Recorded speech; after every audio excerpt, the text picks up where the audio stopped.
Hello, everyone, and welcome back to Nightmare Narratives. I can picture some of you already in bed, maybe some of you just getting home from work. Wherever you are, whatever time it is, I'm glad you're here.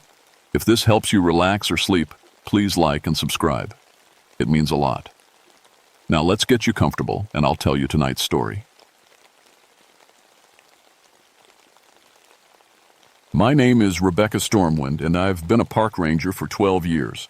I tell you this because what I'm about to share will sound crazy, and I need you to know I'm not the kind of person who believes in ghost stories or mountain superstitions. I have a PhD in biology. I study facts, data, evidence. At least that's what I used to do. It was October 1974 when I got assigned to investigate the livestock deaths near Cumberland Gap. The reports came from a tiny settlement called Raven's Roost, population 47, stuck in a valley so remote you needed a four-wheel drive just to reach it. My supervisor handed me the file with a shrug. "Probably wild dogs," he said. "Maybe a bear. These mountain folk get spooked easy." I should have listened to the tone in his voice. There was something he wasn't telling me.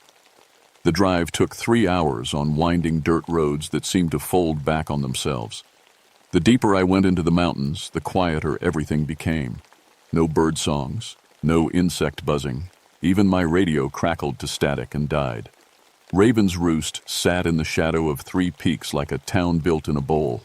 The houses were old, some dating back over a century, with hand-hewn logs and stone chimneys that looked ready to crumble.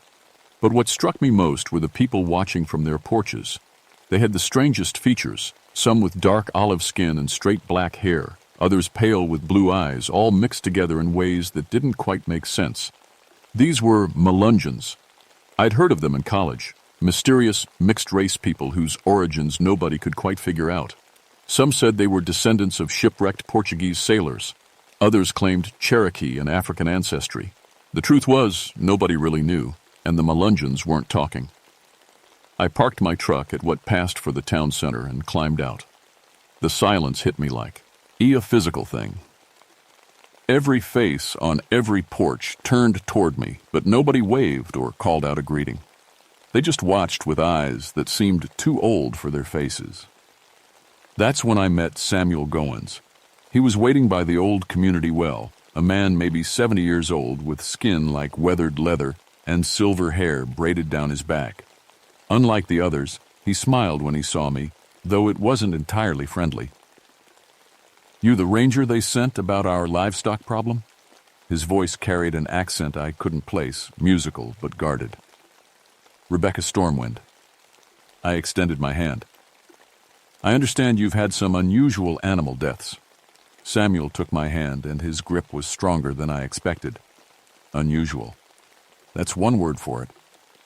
He glanced around at the watching faces, then back to me. "Best we talk somewhere private.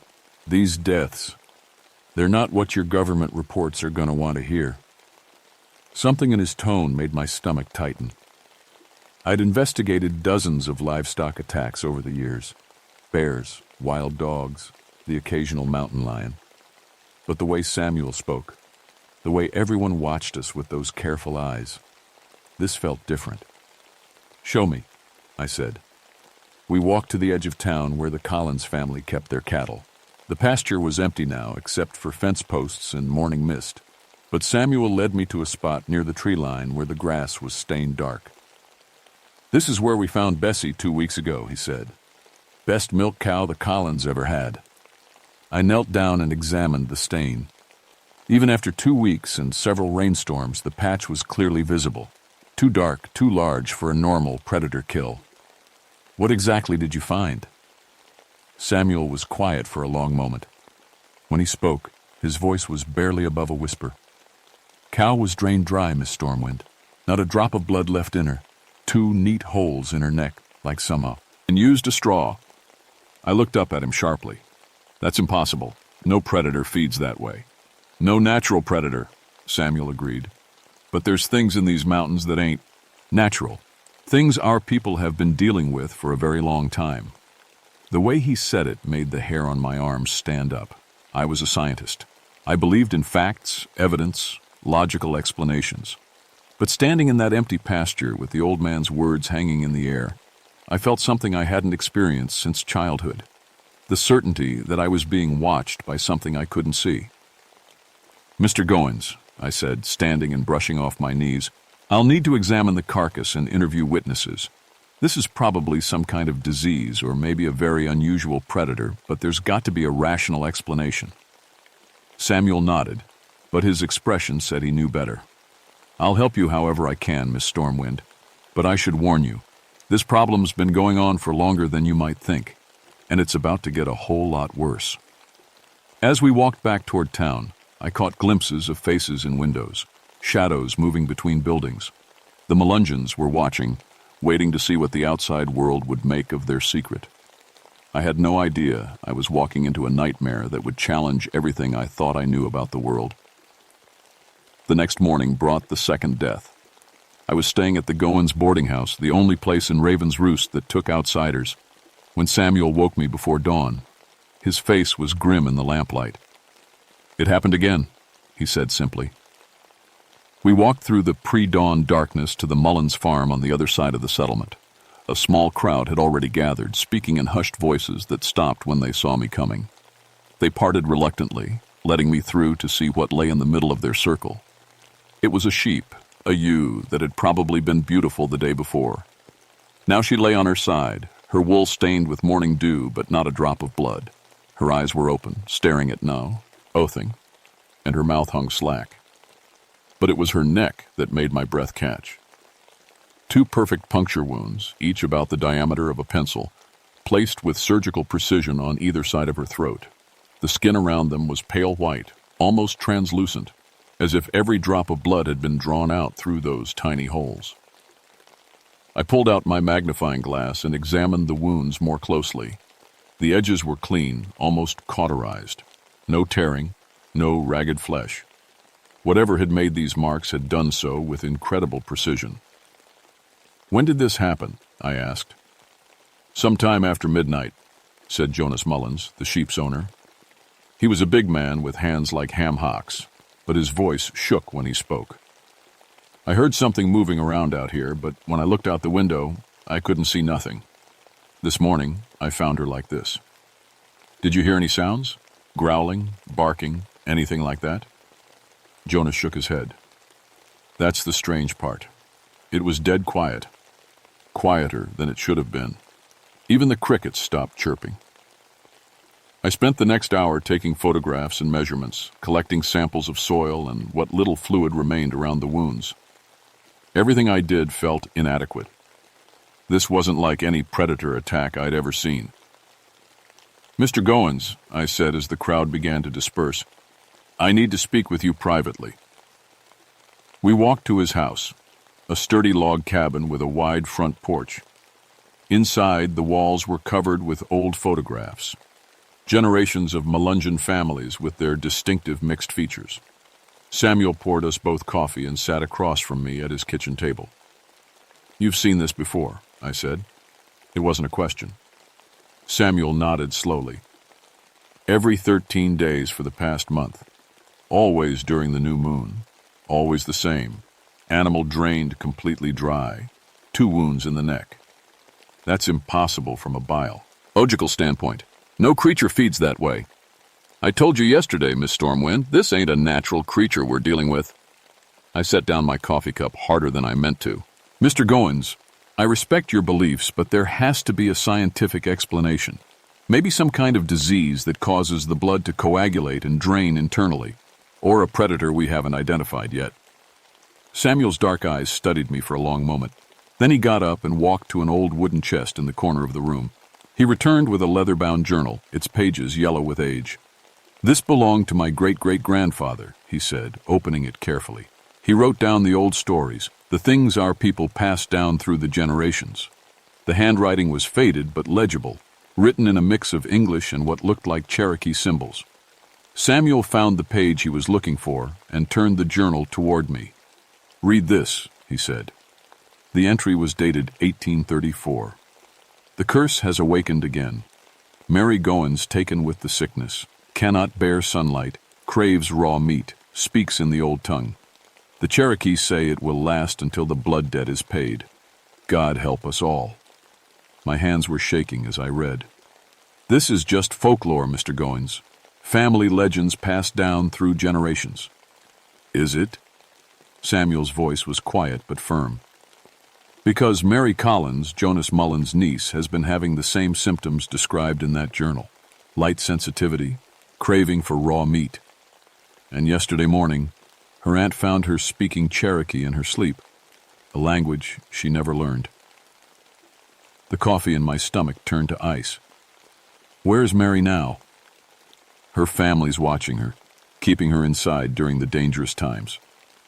Samuel closed the journal. But it's getting worse, Miss Stormwind, and tomorrow night is the new moon again. I left Samuel's house with my head spinning. Everything in my scientific training told me this was nonsense, superstition and coincidence wrapped up in mountain folklore. But I couldn't ignore the evidence of my own eyes. So puncture wounds were real. The drained animals were real. That afternoon I drove to the nearest town with phone service and called my supervisor. I tried to explain what I'd found, but even to my own ears it sounded crazy. Just file your report, Stormwind, he said. Probably wild dogs or something. Don't get caught up in local ghost stories. But as I drove back to Raven's Roost that evening, I knew it wasn't wild dogs. Whatever was killing these animals was something I'd never encountered before.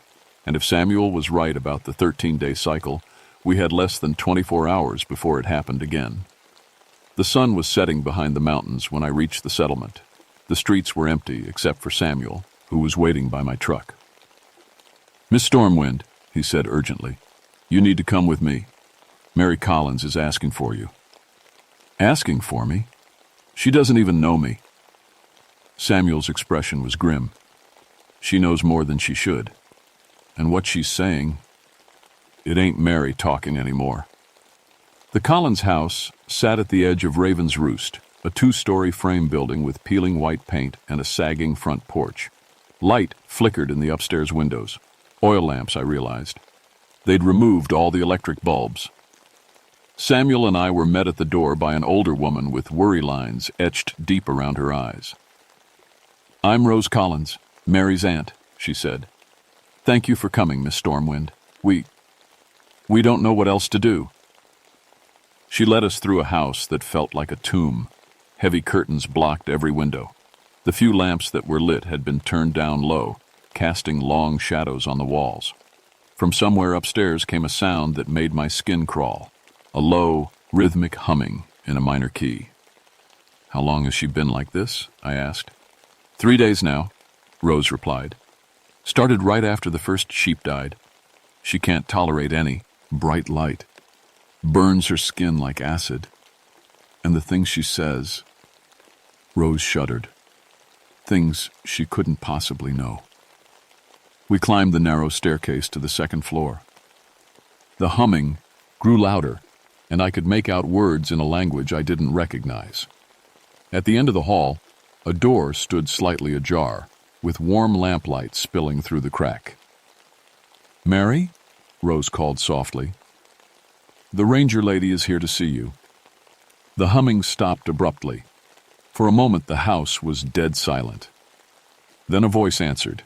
Young, female, but with an odd cadence that raised the hair on my neck.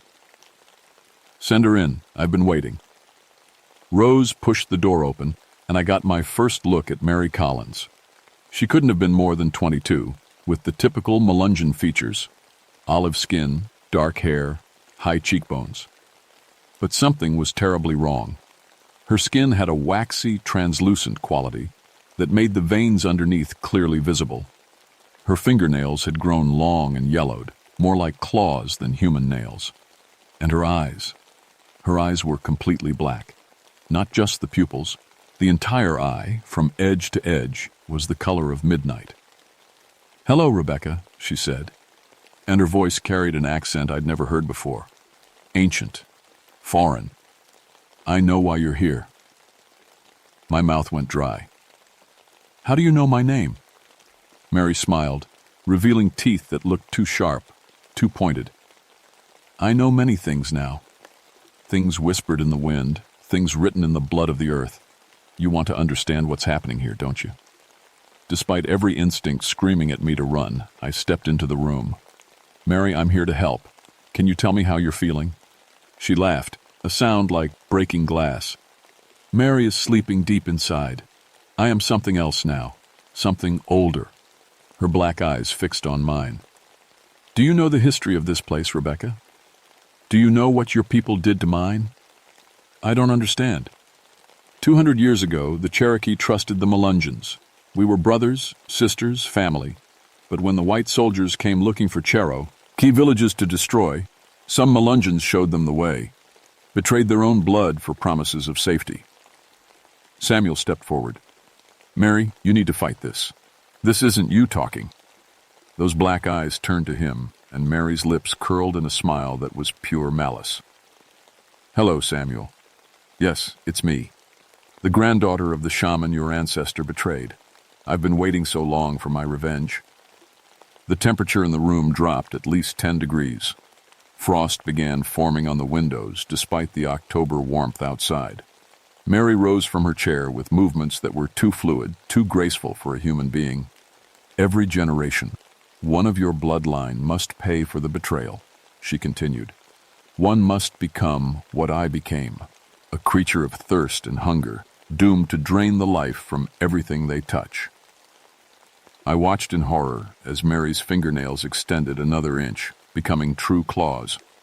Her skin grew even more translucent, and I could see her heart beating through her chest. But it was beating too slow, maybe once every 5 seconds. The animals are just the beginning, Mary said. Soon I'll need something more substantial. That's when Rose Collins screamed. We turned to see her backing against the wall, pointing at Mary with a shaking hand. Mary was floating 3 feet off the ground, her nightgown billowing around her as if moved by an unfelt wind. The black eyes were now glowing with a faint red light. The hunger is growing, Mary said, her voice now coming from everywhere at once, the walls, the ceiling, inside my own head. And tomorrow night, when the moon is dark, I'll be strong enough to feed properly. Samuel grabbed my arm. We need to leave, now. But as we turned toward the door, it slammed shut with a bang that shook the entire house. Mary laughed again, that horrible glass-breaking sound, and suddenly, every window in the room exploded outward in a shower of sparkling fragments. You can run, Rebecca, her voice echoed as we fled down the stairs. But you can't hide from what's coming. Tomorrow night, someone in Raven's Roost is going to die, and it might be you. We burst out of the house and into the night air, both of us breathing hard. Behind us, every light in the Collins house went out at once, plunging it into complete darkness. Dear God, Rose Collins whispered, stumbling out behind us. What's happened to my Mary? Samuel put his arm around the older woman's shoulders. The curse has taken her, Rose, just like it took others before her. I was shaking, my scientific mind struggling to process what I'd just witnessed. This is impossible. People don't float in the air. Eyes don't turn black. There has to be an explanation. There is an explanation, Samuel said grimly. One you're not going to like. As we walked back toward the center of town, I noticed that every house we passed was dark, every door tightly closed. The Melungeons of Raven's Roost were hiding, waiting for tomorrow night to pass. But I had the terrible feeling that hiding wouldn't be enough this time. I didn't sleep that night. How could I? Every time I closed my eyes, I saw Mary Collins floating in the air, her black eyes glowing red, her voice promising death. By morning, I'd made a decision. Scientific training or not, I couldn't ignore what I'd witnessed. Something was happening in Raven's Roost that defied everything I thought I knew about the world. And if Mary was right about tonight being worse, people were going to die. I found Samuel at the community well, drawing water for his morning coffee. His face looked older than it had the day before, carved with new lines of worry. We need to talk, I said, about the curse, about what really happened 200 years ago. Samuel nodded, as if he'd been expecting this. Come on, there's something I need to show you. He led me out of town and up a winding mountain path I hadn't noticed before. The trail was old, worn smooth by centuries of feet, and it climbed steadily through pine and oak forest toward the ridgeline. After an hour of hiking, we reached a clearing where the trees gave way to bare rock. In the center of the clearing stood a circle of standing stones, each about 6 feet tall and covered with symbols I didn't recognize. Cherokee Sacred Site, Samuel explained. This is where it all started. He walked to the center of the circle and sat cross-legged on the ground. I followed, feeling the weight of centuries pressing down on this place. My great-great-grandfather, Jonas Goins, was part of a Melungeon family that had lived alongside the Cherokee for generations, Samuel began. They were traders, go-betweens, trusted by both peoples. He pulled out the old journal again and turned to a page near the beginning. But when the government started forcing Cherokee removals, some Melungeons got scared. They thought if they helped the soldiers find Cherokee villages, they'd be left alone. The Trail of Tears, I said. That's right. Jonas Goins led soldiers to a Cherokee winter camp hidden in a valley about 10 miles from here. 43 people died in the attack, including women and children. Samuel's voice was heavy with shame that had been carried through generations. The Cherokee shaman who survived the attack was a woman named Aita Ridge. She was dying, but she had enough strength left for one last piece of magic. He read from the journal. She cursed the Goins bloodline, said that every generation, when the betrayal was strongest in our hearts, one of us would become what she was becoming, a creature that feeds on blood, that knows only hunger and rage, a reminder of what we had done. The pieces were starting to fit together in my mind, though I wished they weren't. Mary Collins is related to your family? Second cousin. The curse doesn't just affect direct descendants. It spreads through all the bloodlines that were present that day. A chill wind swept through the clearing, making the pine trees whisper. But why now? Why is it happening again? Samuel was quiet for a long moment. Because every 37 years, when the astronomical conditions are right, the spiritual boundary weakens. The curse has more power. And this time, he looked up at me with eyes full of fear. This time, it's stronger than it's ever been. There has to be a way to stop it. There is. Aita Ridge left instructions in the spirit world, a way to break the curse permanently. Samuel stood and walked to one of the standing stones. But it requires a member of the original betrayer bloodline to willingly enter the spirit realm and face the judgment of the Cherokee ancestors. And if they're found guilty, they die. But their death breaks the curse for all future generations. I stared at him. You're talking about human sacrifice. I'm talking about justice, about paying a debt that's been owed for 200 years. Samuel's jaw was set with determination. I'm the eldest of the Goins line, Rebecca. It's my responsibility. Before I could respond, a scream echoed across the mountains, high, terrified, and clearly human. We looked at each other for one frozen moment, then ran. The scream had come from the direction of town. We crashed through the forest, branches tearing at our clothes, rocks rolling under our feet. By the time we reached Raven's Roost, a crowd had gathered around the Mullins house. Jonas Mullins was dead. I pushed through the crowd and knelt beside the body. He was lying in his front yard, his face frozen in an expression of absolute terror. And there, on his neck, were 2 perfect puncture wounds. Happened about an hour ago, Rose Collins said, her voice shaking. He was feeding his chickens when we heard him scream. By the time we got here, he was like this. But it's still daylight, I protested. You said Mary can't tolerate sunlight. The curse is getting stronger, Samuel replied grimly. She's adapting, and tonight, and the moon is dark. She'll be unstoppable. As if summoned by his words, a figure appeared at the edge of the crowd. Mary Collins walked toward us with slow, predatory steps. But this wasn't the sick young woman I'd seen the night before. This creature was something else entirely. Her skin was now paper white and seemed to glow with its own light, Her black hair floated around her head as if she were underwater.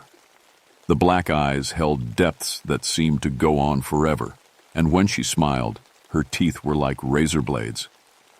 "Hello, Samuel," she said, her voice carrying impossible harmonics. "Are you ready to pay what you owe?" The crowd scattered, people running for their houses and slamming doors behind them. Only Samuel and I remained in the street with the thing that had once been Mary Collins. "I know what you are," Samuel said, standing straighter. "And I know what you want." "Do you?" Mary tilted her head with bird-like curiosity. "I want blood, Samuel. I want the life that was stolen from my people. And I want it tonight." "Then take mine," Samuel said simply. "I'm offering myself in place of the others." Mary laughed, and the sound shattered every window on the street. "Oh, Samuel, it doesn't work that way. The curse isn't satisfied by suicide. You have to face judgment in the proper way, in the proper place." She gestured toward the mountain where we'd just come from. "The sacred circle, when the moon is dark. And you have to bring the Cherokee blood with you, someone who can open the spirit paths." Samuel looked at me desperately. "There's a Cherokee elder named Joseph Ridge who lives on the reservation about 100 miles from here. He's the last person who knows the old rituals." "Then you'd better hurry," Mary said, her form already beginning to fade in the afternoon sunlight. "Because when the sun sets tonight, I'm going to feed on everyone in this town. I'm starting with you, Rebecca." She vanished like smoke, leaving only the smell of old blood and the echo of that terrible laugh. Samuel grabbed my arm. "We have to go. Now.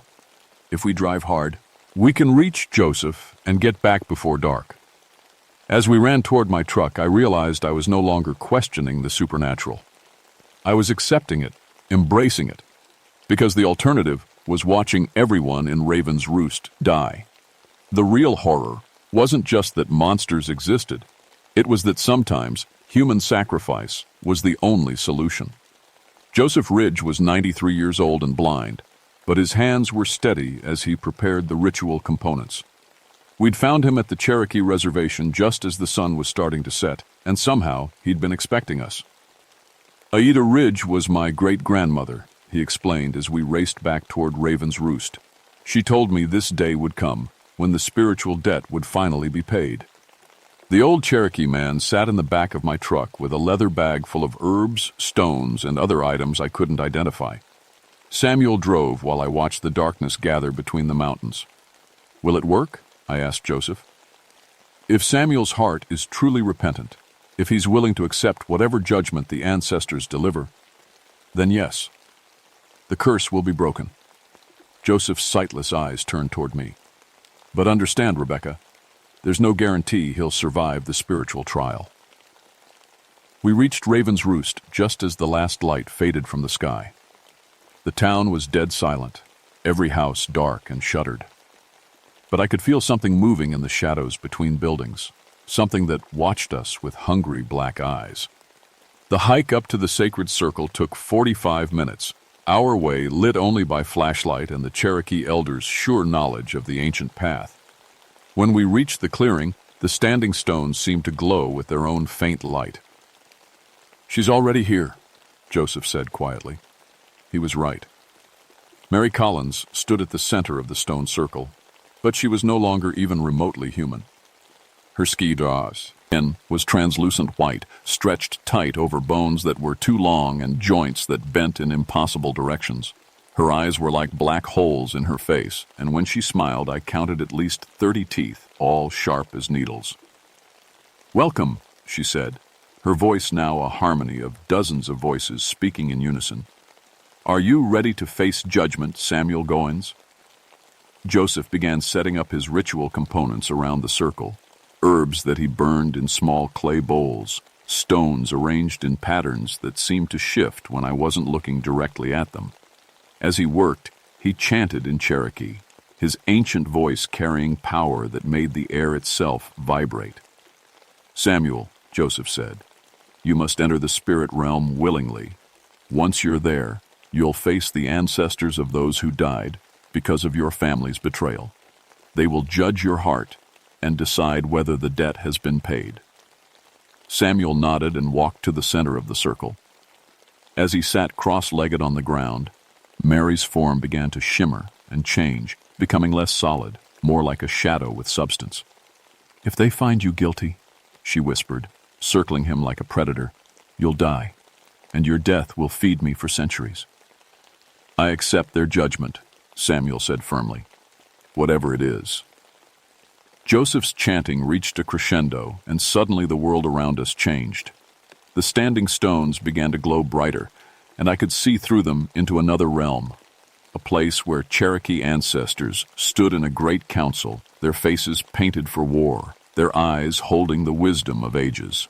Samuel's body went rigid as his spirit was pulled into that other realm. I watched in fascination and terror as his spiritual self stood before the ancestral council while his physical form remained motionless in our world. The trial lasted hours, though time seemed to move differently in the sacred circle. I saw Samuel's spirit relive the betrayal, saw him experience the fear and pain of every Cherokee who had died because of his ancestors' actions. The ancestors spoke in voices like thunder, questioning him, testing his remorse, weighing his willingness to sacrifice himself for justice. Mary's shadow form grew more agitated as the trial continued. She had expected quick judgment, swift death that would feed her hunger, but the ancestors were being thorough. Finally, just as the first hint of dawn touched the eastern sky, the spiritual trial reached its conclusion. The Cherokee ancestors conferred among themselves, their voices like wind through ancient trees. Then one of them, an elderly woman with silver hair and eyes like stars, stepped forward and spoke directly to Samuel's spirit. "Jonas Goins betrayed our trust and caused the deaths of our people," she said, her voice carrying across both realms. "This betrayal has cursed both our peoples for generations. But you, Samuel Goins, have shown true repentance. You offer your life freely to balance the scales of justice." Samuel's spirit bowed deeply. "I do." "Then hear our judgment," the ancestral woman continued. "Your life will be the price for breaking this curse, but your death will not feed the darkness. Instead, your sacrifice will free both the cursed spirit and your people from this burden." Mary's form let out a shriek that shattered the morning silence. "No, I need his death. I need his blood." But the ancestors had spoken. Samuel's spirit began to glow with a pure white light, and that light spread outward, surrounding Mary's shadow form. As it touched her, she began to change again, not becoming more monstrous, but returning to human form. "I remember," she whispered, her voice now purely Mary Collins again. "I remember who I was." The Cherokee woman spoke once more. "Aida Ridge, daughter of our people, your anger has been justified, but your purpose is now complete. The debt is paid.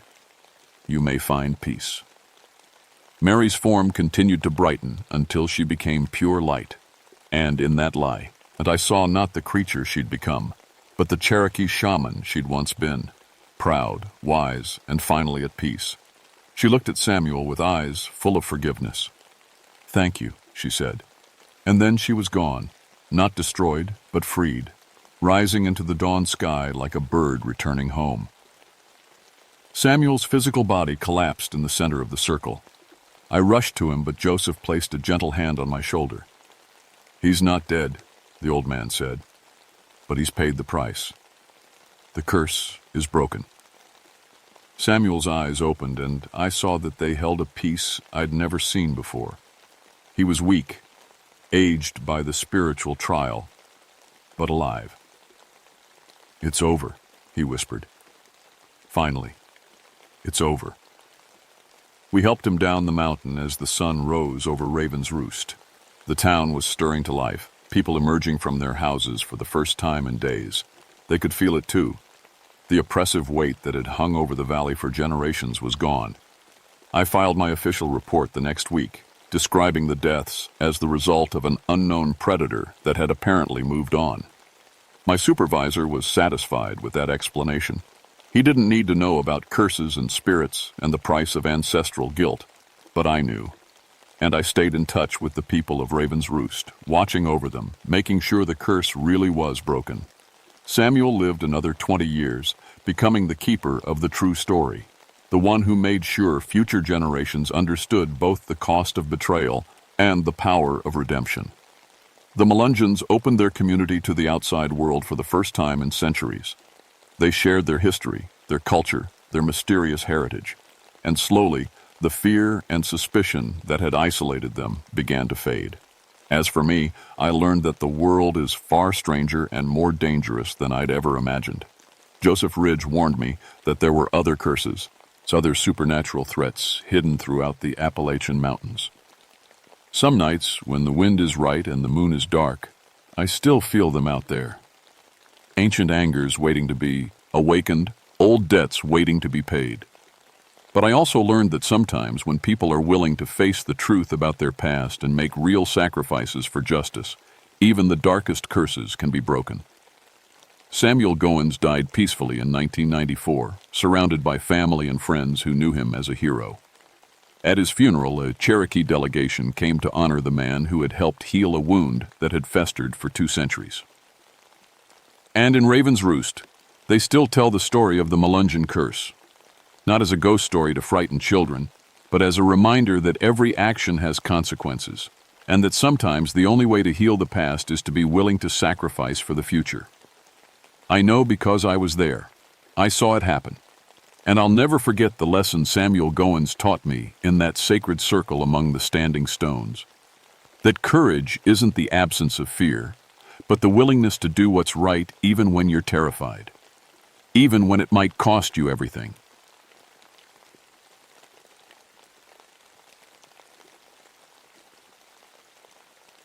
My name is Elizabeth Moonhunter, and I need to tell you what really happened in the Cherokee National Forest back in 1988. The official reports say it was just an aggressive cougar that got put down by wildlife control. That's a lie. What I saw out there, what I had to do, it still keeps me awake some nights. I was 32 then, been a park ranger for 10 years. My job was wildlife research, tracking endangered species mostly. Black bears, wildcats, anything the government wanted counted and studied. I had a good reputation for getting results where other rangers failed. Maybe it was my Cherokee blood. My grandmother always said I had a gift for reading the forest. The Cherokee National Forest covers over 650,000 acres of Tennessee wilderness. Most folks stick to the marked trails, snap their photos, and head home. But there are places deep in those woods where no trails go. Places where the trees grow so thick you need a compass to find your way out. That's where I spent most of my time. My daughter Sarah was 8 then, living with my mother in town during the school year. Being a single mom and a ranger wasn't easy, but the work mattered to me. Every species we saved, every habitat we protected, it felt like honoring something important. Something older than the government paperwork. The trouble started in late September. Hikers had been reporting strange animal sounds from the deep woods, not normal bear calls or cougar screams. Something else. Something that made their skin crawl even when they couldn't explain why. Then came the equipment problems. Research cameras I'd placed along game trails kept getting destroyed, not knocked over by bears or damaged by weather, torn apart. Pieces scattered like something had gone crazy on them. Each camera cost the Park Service $800. My supervisor wasn't happy. Probably just vandals, he said. Kids from Taos and looking for trouble. But I knew better. Kids didn't hike 15 miles into unmarked wilderness to smash cameras. And they sure didn't leave tracks like the ones I was finding. The morning I found Tom Bradley changed everything. Tom was a regular, 50-something accountant from Knoxville who came hiking every few weekends. Good hiker, followed the rules, never caused problems. His wife called the ranger station when he didn't come home Sunday night. We started searching at dawn. I found pieces of him scattered across half a mile of forest floor. I've seen bear attacks. I've seen what happens when hikers surprise a protective mother or stumble between a predator and its kill. This wasn't that. Bears don't arrange body parts in patterns. They don't leave some pieces completely untouched while shredding others to ribbons, and they sure don't leave tracks like what I found near Tom's remains. The paw prints were huge, twice the size of any cougar I'd ever tracked, but it was the details that made my stomach turn. Normal cat paws have 4 toes and retractable claws. These prints showed something impossible, an opposable thumb, like human hands, but with claws longer than my fingers. I took photos, made plaster casts, documented everything. Then I did something that probably saved my life. I called my grandmother's friend, Mary Ridge. Mary was old Cherokee, one of the few people left who remembered the real stories. Not the tourist versions you hear at the gift shops, but the warnings passed down through generations. Stories about things that lived in the deep woods, things that protected sacred places from people who didn't belong. "You found something that isn't supposed to exist," Mary said when I described the tracks. Her voice got quiet.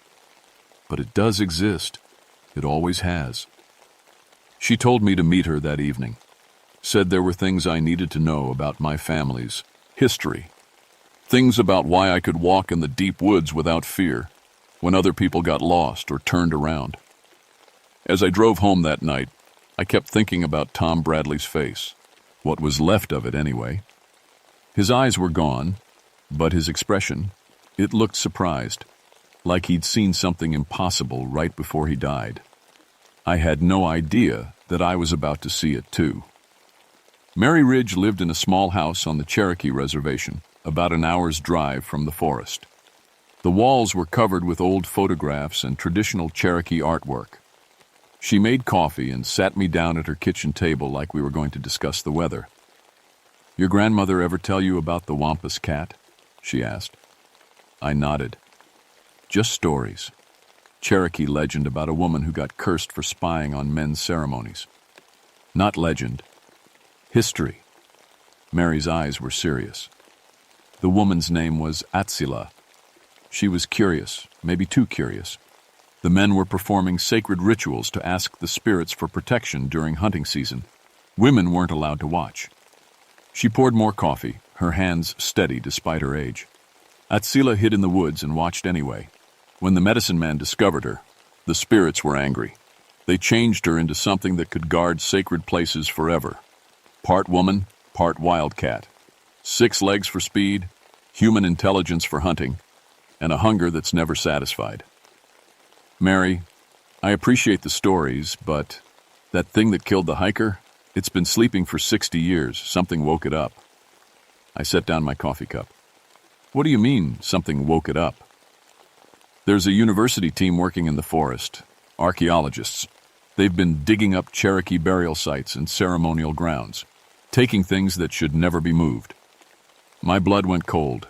I'd heard about the dig. Dr. Peterson from UT had the proper permits. But permits from the government don't mean much to something that's older than governments. "The Wampus Cat protects sacred places," Mary continued.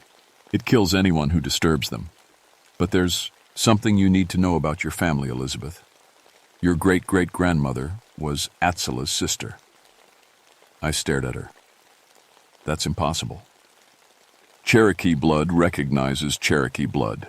The Wampus Cat won't hurt you unless you betray the sacred trust. But it will use you. It will expect you to help." I drove back to my cabin that night with my mind spinning. Part of me wanted to dismiss everything Mary had said as superstition. But the rational part, the park ranger who'd studied animal behavior for 10 years, kept thinking about those impossible tracks. The next morning, I got the call about Karen Walsh. Karen was a graduate student working on Dr. Peterson's archaeological team. 23 years old, blonde, studying for her master's in anthropology. Her tent was found shredded at the dig site campground. She was found 50 yards away. Like Tom Bradley, she'd been torn apart and arranged in a pattern. But this pattern I recognized from my grandmother's stories, 5 points, like a star. Sacred Cherokee geometry. Dr. Peterson was waiting for me when I arrived at the scene. He was a thin man in his 50s, wearing clean hiking clothes that looked like they'd never seen real wilderness. "This is obviously the same animal that killed the hiker," he said. "We need armed escorts for the rest of the dig. I knelt down next to Karen's remains, studying the wounds. "Dr. Peterson, what exactly are you digging up out here?" "Cherokee ceremonial site, probably 300 years old. We found pottery, tools, some very interesting carved stones." "Where are these items now?" "University storage facility. Why?" I looked at the claw marks on a nearby tree. They were 8 feet off the ground. "You might want to consider returning them." "That's not how archaeology works, Ranger Moonhunter. These artifacts belong in a museum where people can study them." That's when I heard it. A sound. It like nothing I'd ever experienced. Part cougar scream, part human wail, part something else entirely. It came from the ridge above us, echoing through the trees like a warning. Dr. Peterson went white. "What was that?" "That," I said, standing up and brushing dirt off my knees, "was something telling you to give back what you stole." But he wasn't listening. He was staring at the ridge line where something large and impossible was moving between the trees. I followed his gaze and saw it clearly for the first time. The Wampus Cat was real. It stood on its hind legs like a person, but it was easily 7 feet tall. Its body was massive, covered in dark fur that seemed to absorb light. 6 legs, just like Mary had said. And eyes. Yellow eyes that glowed with an intelligence that was definitely not animal. It watched us for maybe 10 seconds. Then it dropped to all 6 legs and disappeared into the forest so fast it seemed like it had never been there at all. Dr. Peterson was shaking. What was that thing? I looked at him, then at Karen Walsh's arranged remains, then back at the ridge where something ancient and angry was waiting for justice. "That," I said, "was your problem." The next 3 days were a nightmare. Dr. Peterson refused to stop the dig. He called in security guards from a private company, ex-military guys with rifles and attitude. They set up a perimeter around the archaeological site and acted like they were protecting gold instead of old Cherokee pottery. I tried to convince my supervisor to shut down that section of forest, but he wouldn't listen. The university had permits. The guards were licensed. Everything was legal on paper. The Wampus Cat didn't care about paperwork. The first guard disappeared on Tuesday night. Marcus Webb, 35, former Marine. His rifle was found in 3 pieces, scattered across 100 yards. Marcus himself was never found. Just blood on the trees and claw marks that went deeper into solid oak than any normal animal could make. The remaining guards got nervous. They started shooting at shadows, jumping at every sound. Dr. Peterson brought in floodlights and generators, trying to turn the wilderness into a construction site. That's when I realized the creature was playing with them. I found evidence everywhere, tracks circling their camp at night, scratch marks on their equipment. Things moved from where they'd been left. The Wampus Cat was studying them, learning their routines, their weaknesses. It was hunting them like prey. Wednesday morning brought another death. David Chen, the team photographer. He'd gone to document some petroglyphs on a rock face about a quarter-mile from camp. We found his camera first, lens shattered, memory card missing. Then we found David. This time the arrangement was different, more complex. The body parts formed a circle around a natural depression in the ground, a place where Cherokee people had probably held ceremonies for centuries. Dr. Peterson finally started to crack. "It's targeting my team specifically," he said, pacing around his trailer. "Some kind of trained animal. Maybe escaped from a circus or private zoo." I didn't bother arguing anymore. I had work to do. That night, I hiked deep into the forest alone. No radio, no backup, no weapons except a flashlight and a pouch of tobacco my grandmother had given me years ago. I needed to find the Wampus Cat before it killed anyone else. I found it waiting for me in a clearing about 2 miles from the dig site. It sat on its haunches like a giant house cat, all 6 legs folded beneath its massive body. In the moonlight, I could see details that photographs would never capture. The fur wasn't solid black. It had streaks of brown and gray, like a normal wildcat, but wrong somehow. Too long, too thick, moving in wind that wasn't there. Its face was the worst part. Definitely feline with a broad nose and prominent fangs. But the bone structure underneath was wrong. Too human. The eyes especially. They looked at me with an intelligence that was ancient and female and completely furious. We stared at each other for a long time. I could hear my heart beating, could smell my own fear sweat mixing with the pine and earth scents of the forest. This thing could tear me apart in seconds. I knew that, it knew that, but it didn't move. Finally, I spoke in Cherokee. The words came from somewhere deep in my memory, phrases my grandmother had taught me when I was Sarah's age. Ski-hi, Atsila, Nvi Cherokee. Hello, Atsila, I am Cherokee. The creature's ears twitched. Its head tilted slightly like it was listening to something I couldn't hear. Then it stood up. On its hind legs, the Wampus Cat was enormous. 8 feet tall, maybe more. Its front forelegs hung at its sides like arms, ending in paws that looked too much like hands. The claws were ivory white and curved, designed for tearing and holding. It took one step toward me, then another. I held my ground, even though every instinct I had was screaming at me to run. The tobacco pouch felt warm in my hand. The creature stopped just outside arm's reach. Its yellow eyes studied my face like it was reading something written there.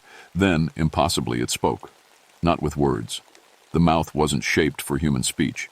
But I heard a voice in my head, clear as if someone was standing next to me. The sacred places are violated. The dead are disturbed. Justice must be served. I know, I whispered. I can help you get back what was stolen. You carry the old blood. You understand the old ways, but understanding is not enough. Action is required. The voice in my head was getting stronger, clearer. I could feel something changing in my perception. The forest looked brighter. Sounds were sharper. Smells more distinct. The diggers must return what they have taken. If they refuse, they will join their ancestors in death. Give me time, I said. Let me try to convince them. The Wampus Cat stared at me for another long moment. Then it dropped back to all 6 legs and melted into the forest like smoke. I stood alone in the clearing, shaking with adrenaline and something else, something that felt like awakening. When I got back to my truck, I found scratch marks on the hood. 5 parallel lines, perfectly spaced. They weren't there when I'd parked. The creature had been testing me too. Thursday morning, Dr. Peterson's team was down to 3 people: himself, his research assistant Janet Morris, and 1 remaining security guard named Pike. They were packing equipment, finally ready to abandon the dig, but they weren't planning to return the artifacts. The university has invested too much in this project, Peterson told me. These items need to be properly cataloged and studied. We can't just bury them again because of local superstitions. I tried one more time. Dr. Peterson, 3 people are dead. Whatever's out there, it's connected to what you took from this site. Just give it back. I'm a scientist, Ranger Moonhunter. I don't make decisions based on folklore. That's when Janet Morris spoke up. She was young, maybe 25, with the kind of earnest face that belonged in a classroom, not a war zone. Dr. Peterson, I've been thinking about the body arrangements. They're not random. They match Cherokee ceremonial patterns I've seen in my research. Peterson glared at her. You're letting fear cloud your judgment. No, she said quietly. I think I'm finally seeing clearly. That afternoon, while Peterson and Pike loaded the last of their equipment, Janet Morris came to find me. She looked exhausted, like she hadn't slept in days. The artifacts are in Peterson's trailer, she whispered. Locked metal case. I have the combination. Why are you telling me this? Because Karen was my roommate. We grew up together. And because I've been having dreams. She touched her temple. Dreams about a woman in the forest. She's angry, but not at me. She's angry, at people who take without permission. That night, I made my decision. The security guard was asleep in his chair, rifle across his lap. Dr. Peterson was in his trailer, probably writing reports that would blame everything on local wildlife management issues. The camp was quiet except for the hum of generators. Janet met me by Peterson's trailer. Her hands were shaking as she worked the combination lock.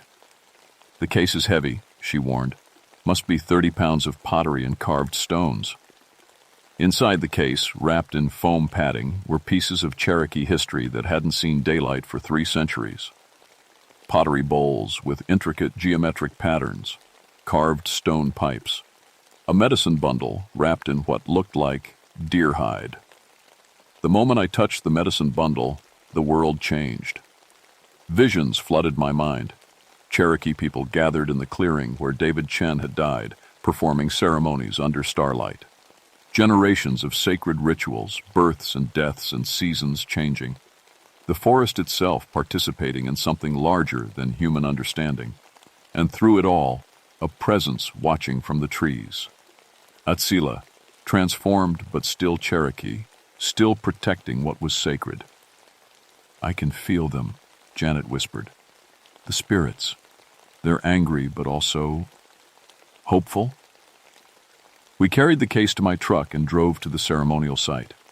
The forest felt different now, more alive, more aware. Animals watched us from the shadows, but they weren't afraid. They were curious. The Wampus Cat was waiting in the clearing. It sat perfectly still as we approached, yellow eyes reflecting our flashlight beams. Janet gasped when she saw it clearly, but she didn't run. Maybe the visions had prepared her, or maybe she was braver than she looked. I opened the case and began placing the artifacts back where they belonged. The pottery in the natural depression where David had died. The carved stones around the edges of the clearing in patterns I somehow remembered. The medicine bundle in the center, where moonlight fell through the trees. As I worked, I could feel the forest responding. The air grew warmer. Sounds became clearer. Owl calls, wind in the leaves. Something like distant singing. Janet was crying, but not from fear, from relief. When the last artifact was in place, the Wampus Cat stood and walked toward us. Up close, I could see the human features more clearly. The bone structure beneath the fur, the intelligence in those yellow eyes, the way it moved with purpose instead of instinct. This wasn't an animal. This was a person, transformed by forces older than civilization. The creature reached out with one massive paw and touched my forehead. The contact was like lightning. Every Cherokee story my grandmother had ever told me flooded back in perfect detail. Every sacred place in the forest revealed itself to my memory. Every plant and animal and stone that was connected to the old ways became part of my awareness.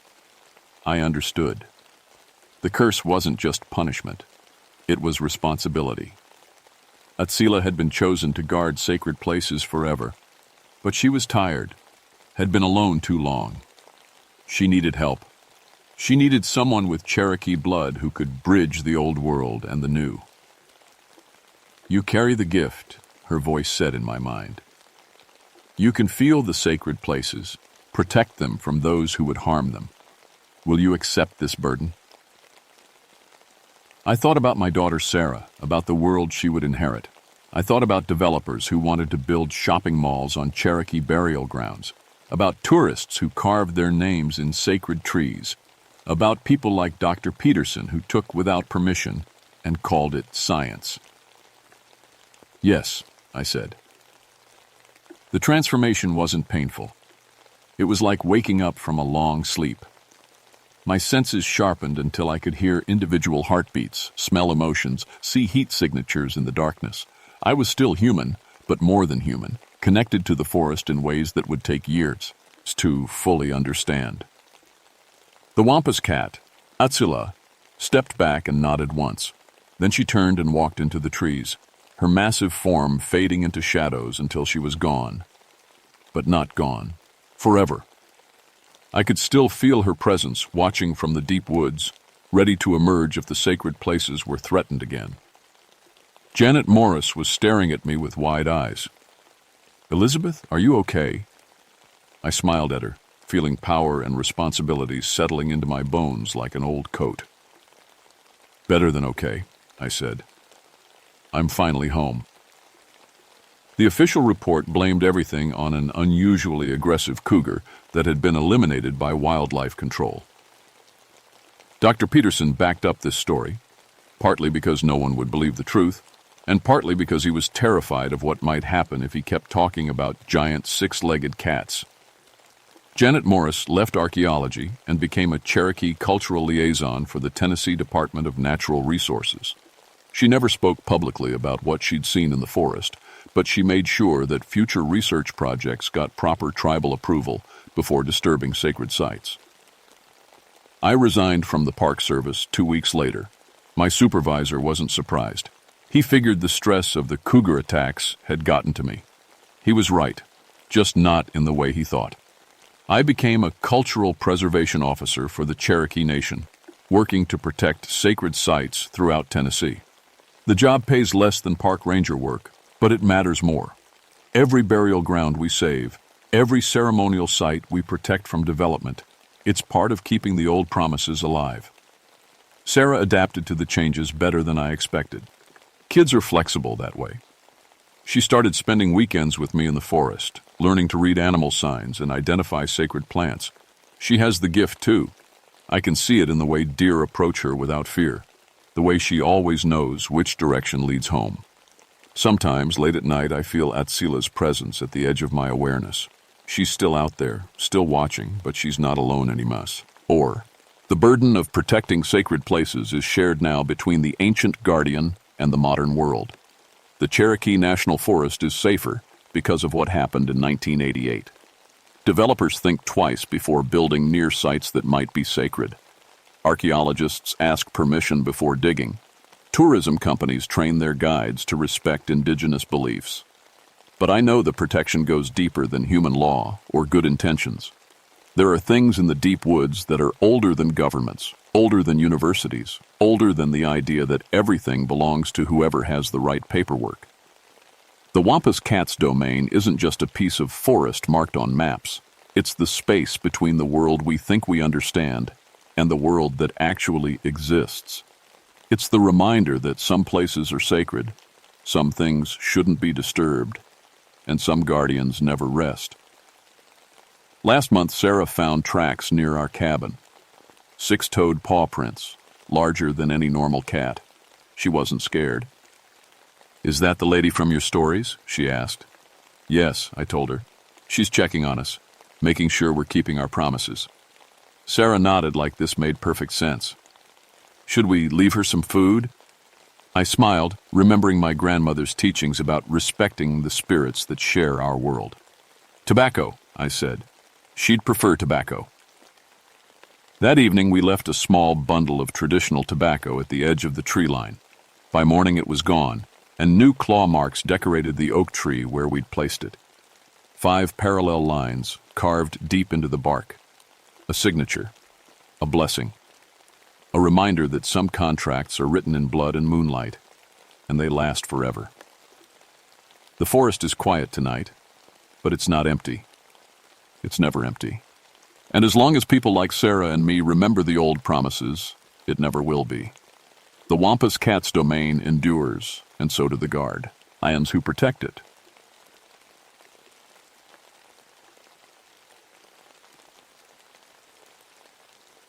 My name is Jonathan Steelwater, and I've been a park ranger at Blackwater Falls for 18 years.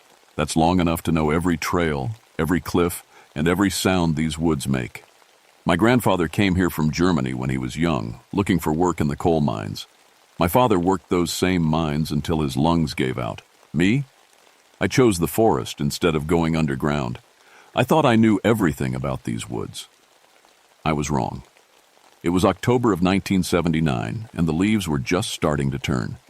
The air had that crisp bite that makes you want to build a fire and tell stories. Perfect camping weather, which is why the Stone family had driven up from Charleston with their 2 kids. They'd reserved spot number 12, right near the creek where the water runs deep and dark between the rocks. I remember Gerald Stone shaking my hand when they checked in. Big guy, maybe 6'2", with calloused hands that said he worked for a living. His wife Sarah was quiet but friendly, and their kids, Emma, 12, and little Tommy, 8, were already bouncing around, excited to see the falls. "Any bears I should worry about?" Gerald asked, the way all the dads do. "Black bears, mostly," I told him. "They're getting ready for winter, so they might be a little more active. Just keep your food locked up tight, and you'll be fine." He nodded and loaded his family back into their station wagon. I watched them drive down the winding road toward the camping area, their headlights cutting through the early evening shadows. That was the last time I saw Gerald Stone alive. The first sign something was wrong came the next morning. I was doing my usual rounds when I noticed how quiet the woods were. No birds singing, no squirrels chattering, even the insects seemed to have gone silent. In 18 years, I'd never heard the forest this quiet. Then I found the dog. It was hanging from a tree branch about 50 feet from the Stone family's campsite. A German shepherd, torn open from neck to belly. The strange thing was how it was positioned, like someone had carefully arranged it there. Not just thrown or caught on the branch, but placed with purpose. I cut the poor animal down and wrapped it in a tarp from my truck. The smell hit me then. Not just death, but something else. Something wild and wrong, like wet fur and old meat. That's when I heard Sarah Stone screaming. I ran toward their campsite, my boots slipping on the wet leaves. The family's blue tent was still standing, but the rain fly was shredded. Long tears in the fabric, like something with claws had tried to get inside. Sarah was kneeling beside the creek, holding her children close. Both kids were crying, and Sarah's face was white as paper. She kept looking around like something might come back. "Where's your husband?" I asked, though I already had a bad feeling about the answer. Sarah pointed toward the water with a shaking hand. He went to get water for coffee, about an hour ago. Then we heard this terrible sound like a dog howling, but wrong somehow. Then Emma screamed and we found—" She couldn't finish, but Emma spoke up, her voice small and frightened. "There was a man by the water, but he wasn't really a man.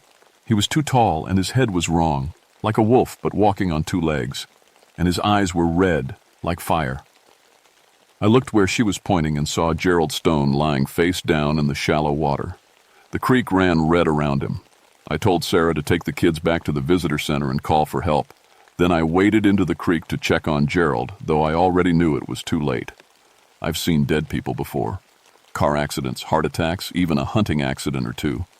But I'd never seen anything like what happened to Gerald Stone. He was completely white, like all the blood had been drained out of him. 3 long cuts ran down his back, too deep and too clean to be from any animal I knew. The weird part was that there wasn't enough blood. A man Gerald's size should have bled plenty, but the water around him was only slightly pink. The tracks told an even stranger story.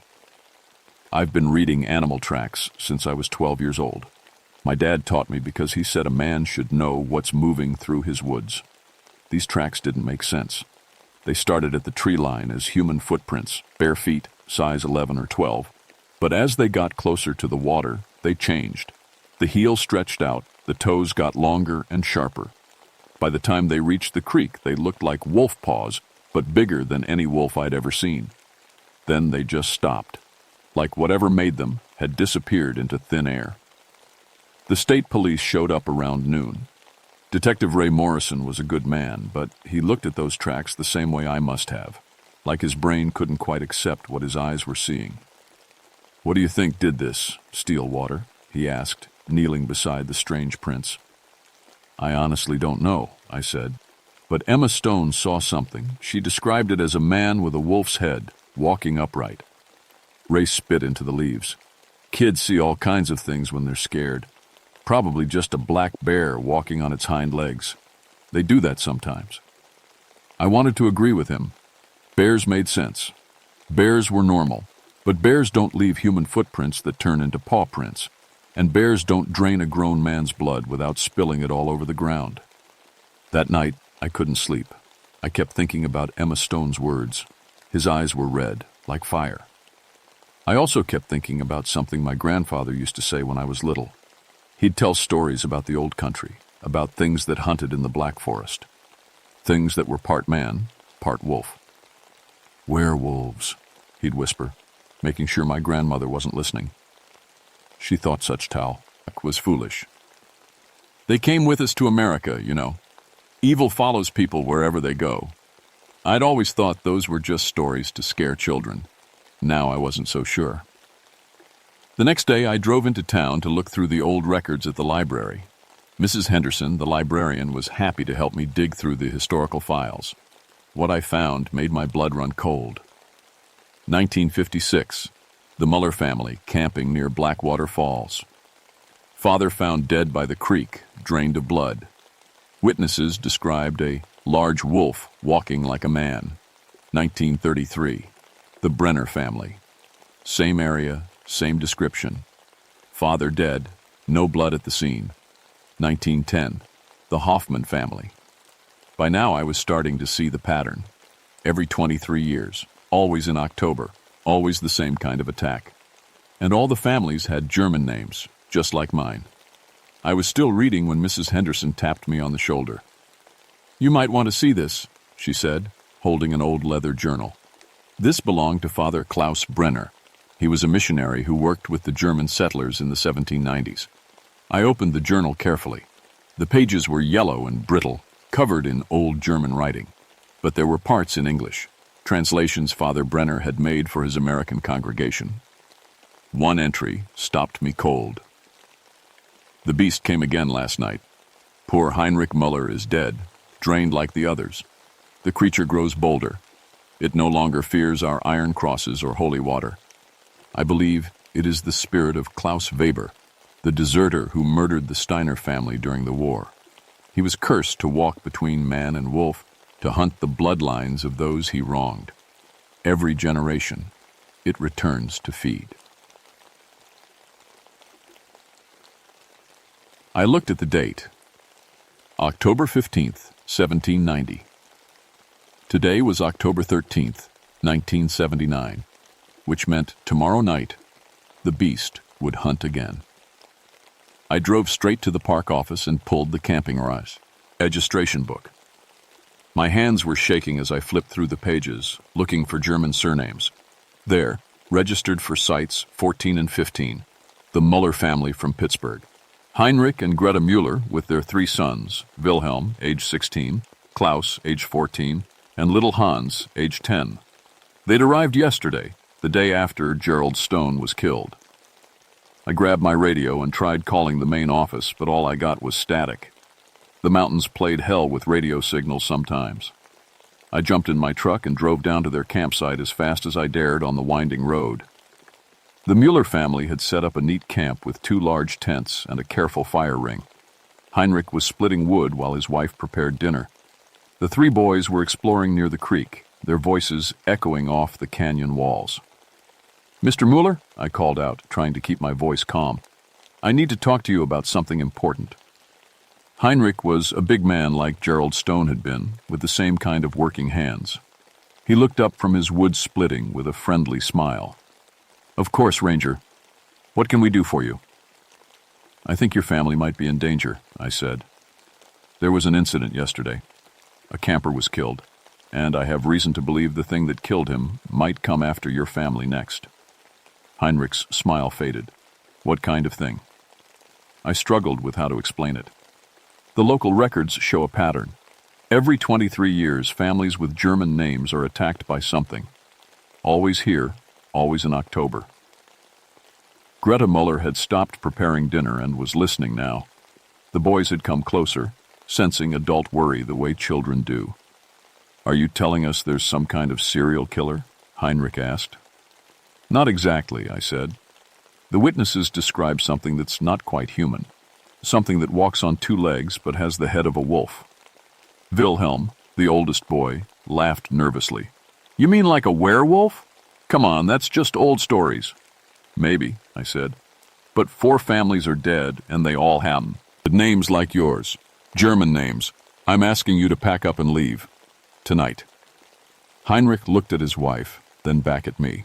"Ranger, I appreciate your concern, but we drove 6 hours to get here. The boys have been looking forward to this trip for months. We can't just run away because of some old superstition." I pulled out copies of the newspaper articles I'd found. "This isn't superstition. These people are really dead."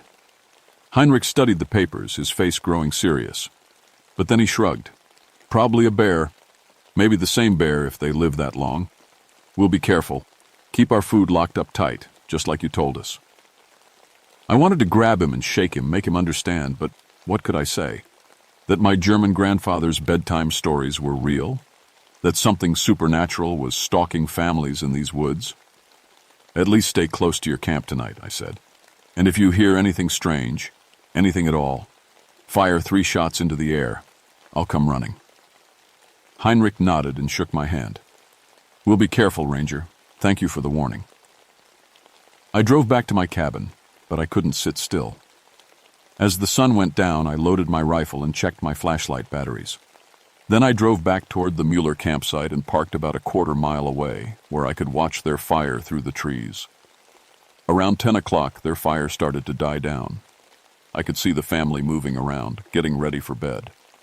The boys disappeared into one tent, Heinrich and Greta into the other. That's when the forest went completely silent again. It was like someone had thrown a switch. The insects stopped chirping. The wind stopped moving through the trees. Even the creek seemed to run quieter. I rolled down my truck windows and listened. Nothing. Then I heard it, a sound like a dog howling, but deeper and longer than any dog could manage. It had to come from everywhere at once, echoing off the canyon walls. The sound raised every hair on my body. It was filled with hunger and rage and something else. Something that sounded almost like laughter. Through my binoculars, I saw Heinrich unzip his tent and step outside.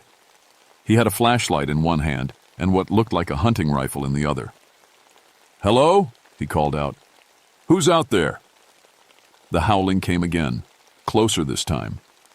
Heinrich swung his flashlight toward the tree line, and for just a moment I saw something in the beam. It stood about 6 feet tall, covered in dark fur. Its body was mostly human, but the head was long and narrow, like a wolf's. Its eyes reflected the light like mirrors, glowing red in the darkness.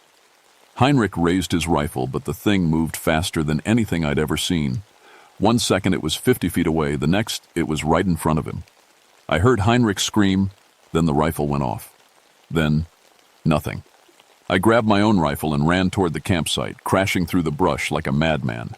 When I got there, Heinrich was lying next to his tent, and I could see right away he was dead. 3 long cuts across his chest, just like Gerald Stone. His blood was soaking into the ground, but there wasn't as much as there should have been. Greta was screaming from inside the tent. The boys were crying, but they were alive. "Get in your car," I shouted. "Now, drive to town and don't stop." Greta stumbled out of the tent, pulling little Hans with her. Wilhelm and Klaus were right behind them. They ran for their station wagon while I stood guard with my rifle. The forest was still silent, but I could feel something watching us. The air smelled like wet fur and old blood. "It's still here," Wilhelm said, his voice shaking. "I can feel it watching." He was right. I could feel it too, like cold fingers running down my spine. They piled into their car and Greta started the engine. But as they backed out of the campsite, their headlights swept across the tree line, and I saw it again. The creature was standing just inside the forest, watching us. In the headlight beam, I could see its face clearly for the first time. It had the long snout and pointed ears of a wolf, but the eyes were human, old, tired, and full of pain. Then it opened its mouth and spoke. The voice was rough, like someone who hadn't used it in a long time, but the words were clear. "Vergeltung," it said. "Revenge." The car's tires squealed as Greta floored the gas pedal. They disappeared down the road, leaving me alone with the thing in the woods. I kept my rifle trained on the tree line, but the creature had vanished again. I backed toward my truck, trying not to turn around. When I reached the driver's door, I heard that terrible howling again, but this time it was coming from the direction the Muellers had gone. I jumped in my truck and raced after them, my headlights cutting through the darkness. About a mile down the road, I found their station wagon stopped sideways across the pavement. The front windshield was smashed, and all 4 doors were hanging open. The Muellers were huddled together beside the road. Little Hans was crying, and Klaus looked like he might throw up. But they were all alive. "It jumped on the car," Greta said, her voice barely a whisper. "Right on the roof. Its claws came through the metal like it was paper." Wilhelm pointed back down the road. "It's following us. It won't let us leave." I looked where he was pointing and saw a pair of red eyes in the darkness. maybe 50 yards away. The creature was pacing back and forth across the road, blocking our escape. That's when I remembered Father Brenner's journal. He'd written about the beast being the spirit of Klaus Weber, cursed to hunt the families he'd wronged. But curses had rules. They had to have some way to be broken. "Wilhelm," I said. "What's your full name?" "Wilhelm Heinrich Müller," he said. "Why?" "Heinrich. The same name as the man the beast had killed in Father Brenner's time. This wasn't random. The creature was hunting specific bloodlines, specific names passed down through generations. Listen to me, carefully," I said. "This thing isn't just an animal. It's the spirit of a man who was cursed almost 200 years ago. He's been hunting your family ever since." "That's impossible," Greta whispered. "Your family came from Germany, right? Probably around 1790? Wilhelm nodded slowly. "Our great-great-grandfather Heinrich came over during the Revolutionary War. He was a soldier." The pieces were starting to fit together. "The beast was a deserter named Klaus Weber. He murdered a family during the war, probably your ancestors. He was cursed to hunt their bloodline forever." The red eyes were getting closer. I could hear the creature's claws scraping on the asphalt. "How do we stop it?" Wilhelm asked. I remembered more of Father Brenner's writing. "The curse can only be broken by a willing sacrifice from the bloodline. Someone has to face it willingly, without hatred." "You mean someone has to die?" Klaus asked, his voice cracking. "Not die," I said, though I wasn't sure that was true. "Face it. Show mercy instead of revenge." The creature stepped into my headlight beams. Up close, it was even more terrifying. Its fur was matted and dirty, and its claws were as long as my fingers. But its eyes still looked human, filled with an ancient sadness. Wilhelm stepped forward. "I'll do it." "No." Greta grabbed her son's arm. "You're just a boy." "I'm 16, Mom. I'm not a little kid anymore." Wilhelm looked at the creature, then back at his family. "And I'm the only one with the right name, Heinrich. It has to be me." I wanted to stop him, but I knew he was right. The curse was specific. It had rules that couldn't be broken. Wilhelm walked slowly toward the beast. It stopped pacing and watched him approach. When he was about 10 feet away, it spoke again. "Heinrich Müller," it said in that rough, unused voice. "Your blood will pay for old crimes." "I know who you are," Wilhelm said, his voice steady despite his fear. "You're Klaus Weber. You were a soldier who got scared and ran away. You killed innocent people." The creature snarled and raised its claws. "But I forgive you," Wilhelm continued. "I forgive you for what you did to my family. You've been punished enough." For a moment, nothing happened. Then the creature's shape began to blur and change. The fur faded away. The claws shrank back, and suddenly, a man was standing there. He was thin and pale, wearing the rotted remains of a Revolutionary War uniform. "I'm sorry," Klaus Weber whispered. "I was so hungry, so afraid. I just wanted to go home." "I know," Wilhelm said. "You can go home now." The spirit looked up at the stars. And for the first time in almost 200 years, Klaus Weber smiled. Then he faded away like morning mist, and the forest came alive again with the sounds of insects and wind through the trees. That was 45 years ago, and I'm an old man now. I retired from the Park Service in 1995, but I still live here in the mountains. The Müller family sends me a Christmas card every year. Wilhelm became a teacher, Klaus is a doctor, and Hans runs a small business in Pittsburgh. Greta lived to be 93, and she never forgot what happened that night. The attacks stopped. Every 23 years since 1979, I've watched and waited during the October camping season, but the beast never returned. The curse was broken, just like Father Brenner had written it could be. But sometimes, on quiet nights when the forest goes still, I remember those red eyes and that voice speaking a single word. Vergeltung. Revenge.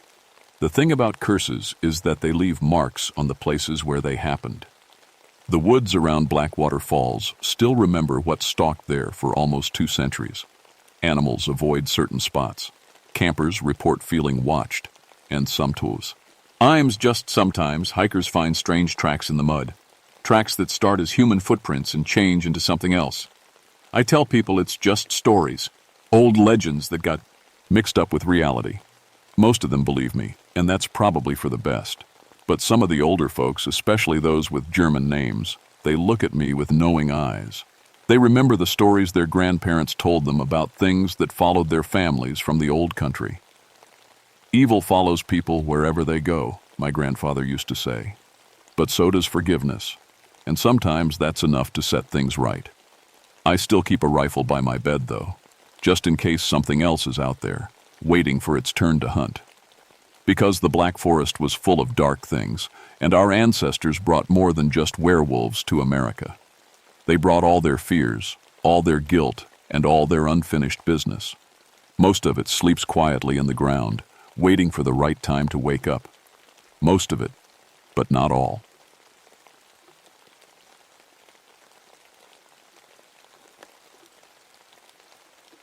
My name is Nathan Crowfeather, and I've been a park ranger for 16 years.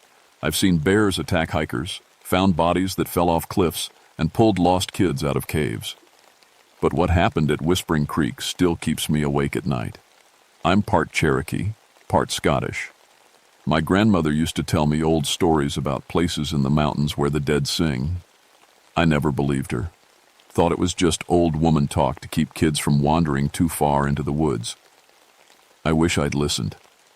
It was July 15th, 1967. Hot as blazes, even up in the Smokies. I was drinking too much back then. Had been since my wife Sarah died of cancer 2 years before. The bottle helped me sleep, or at least that's what I told myself. The call came in around noon. 5 people missing, a family from Atlanta. Tom and Linda Harrison with their 3 kids, Bobby, 12, Jenny, 10, and little Sarah, 8. Yes, same name as my wife. That should have warned me right there. They'd been camping illegally in a restricted area called Whispering Creek. It's 8 miles up a trail that most folks can't handle. The Forest Service keeps it closed because the terrain is dangerous.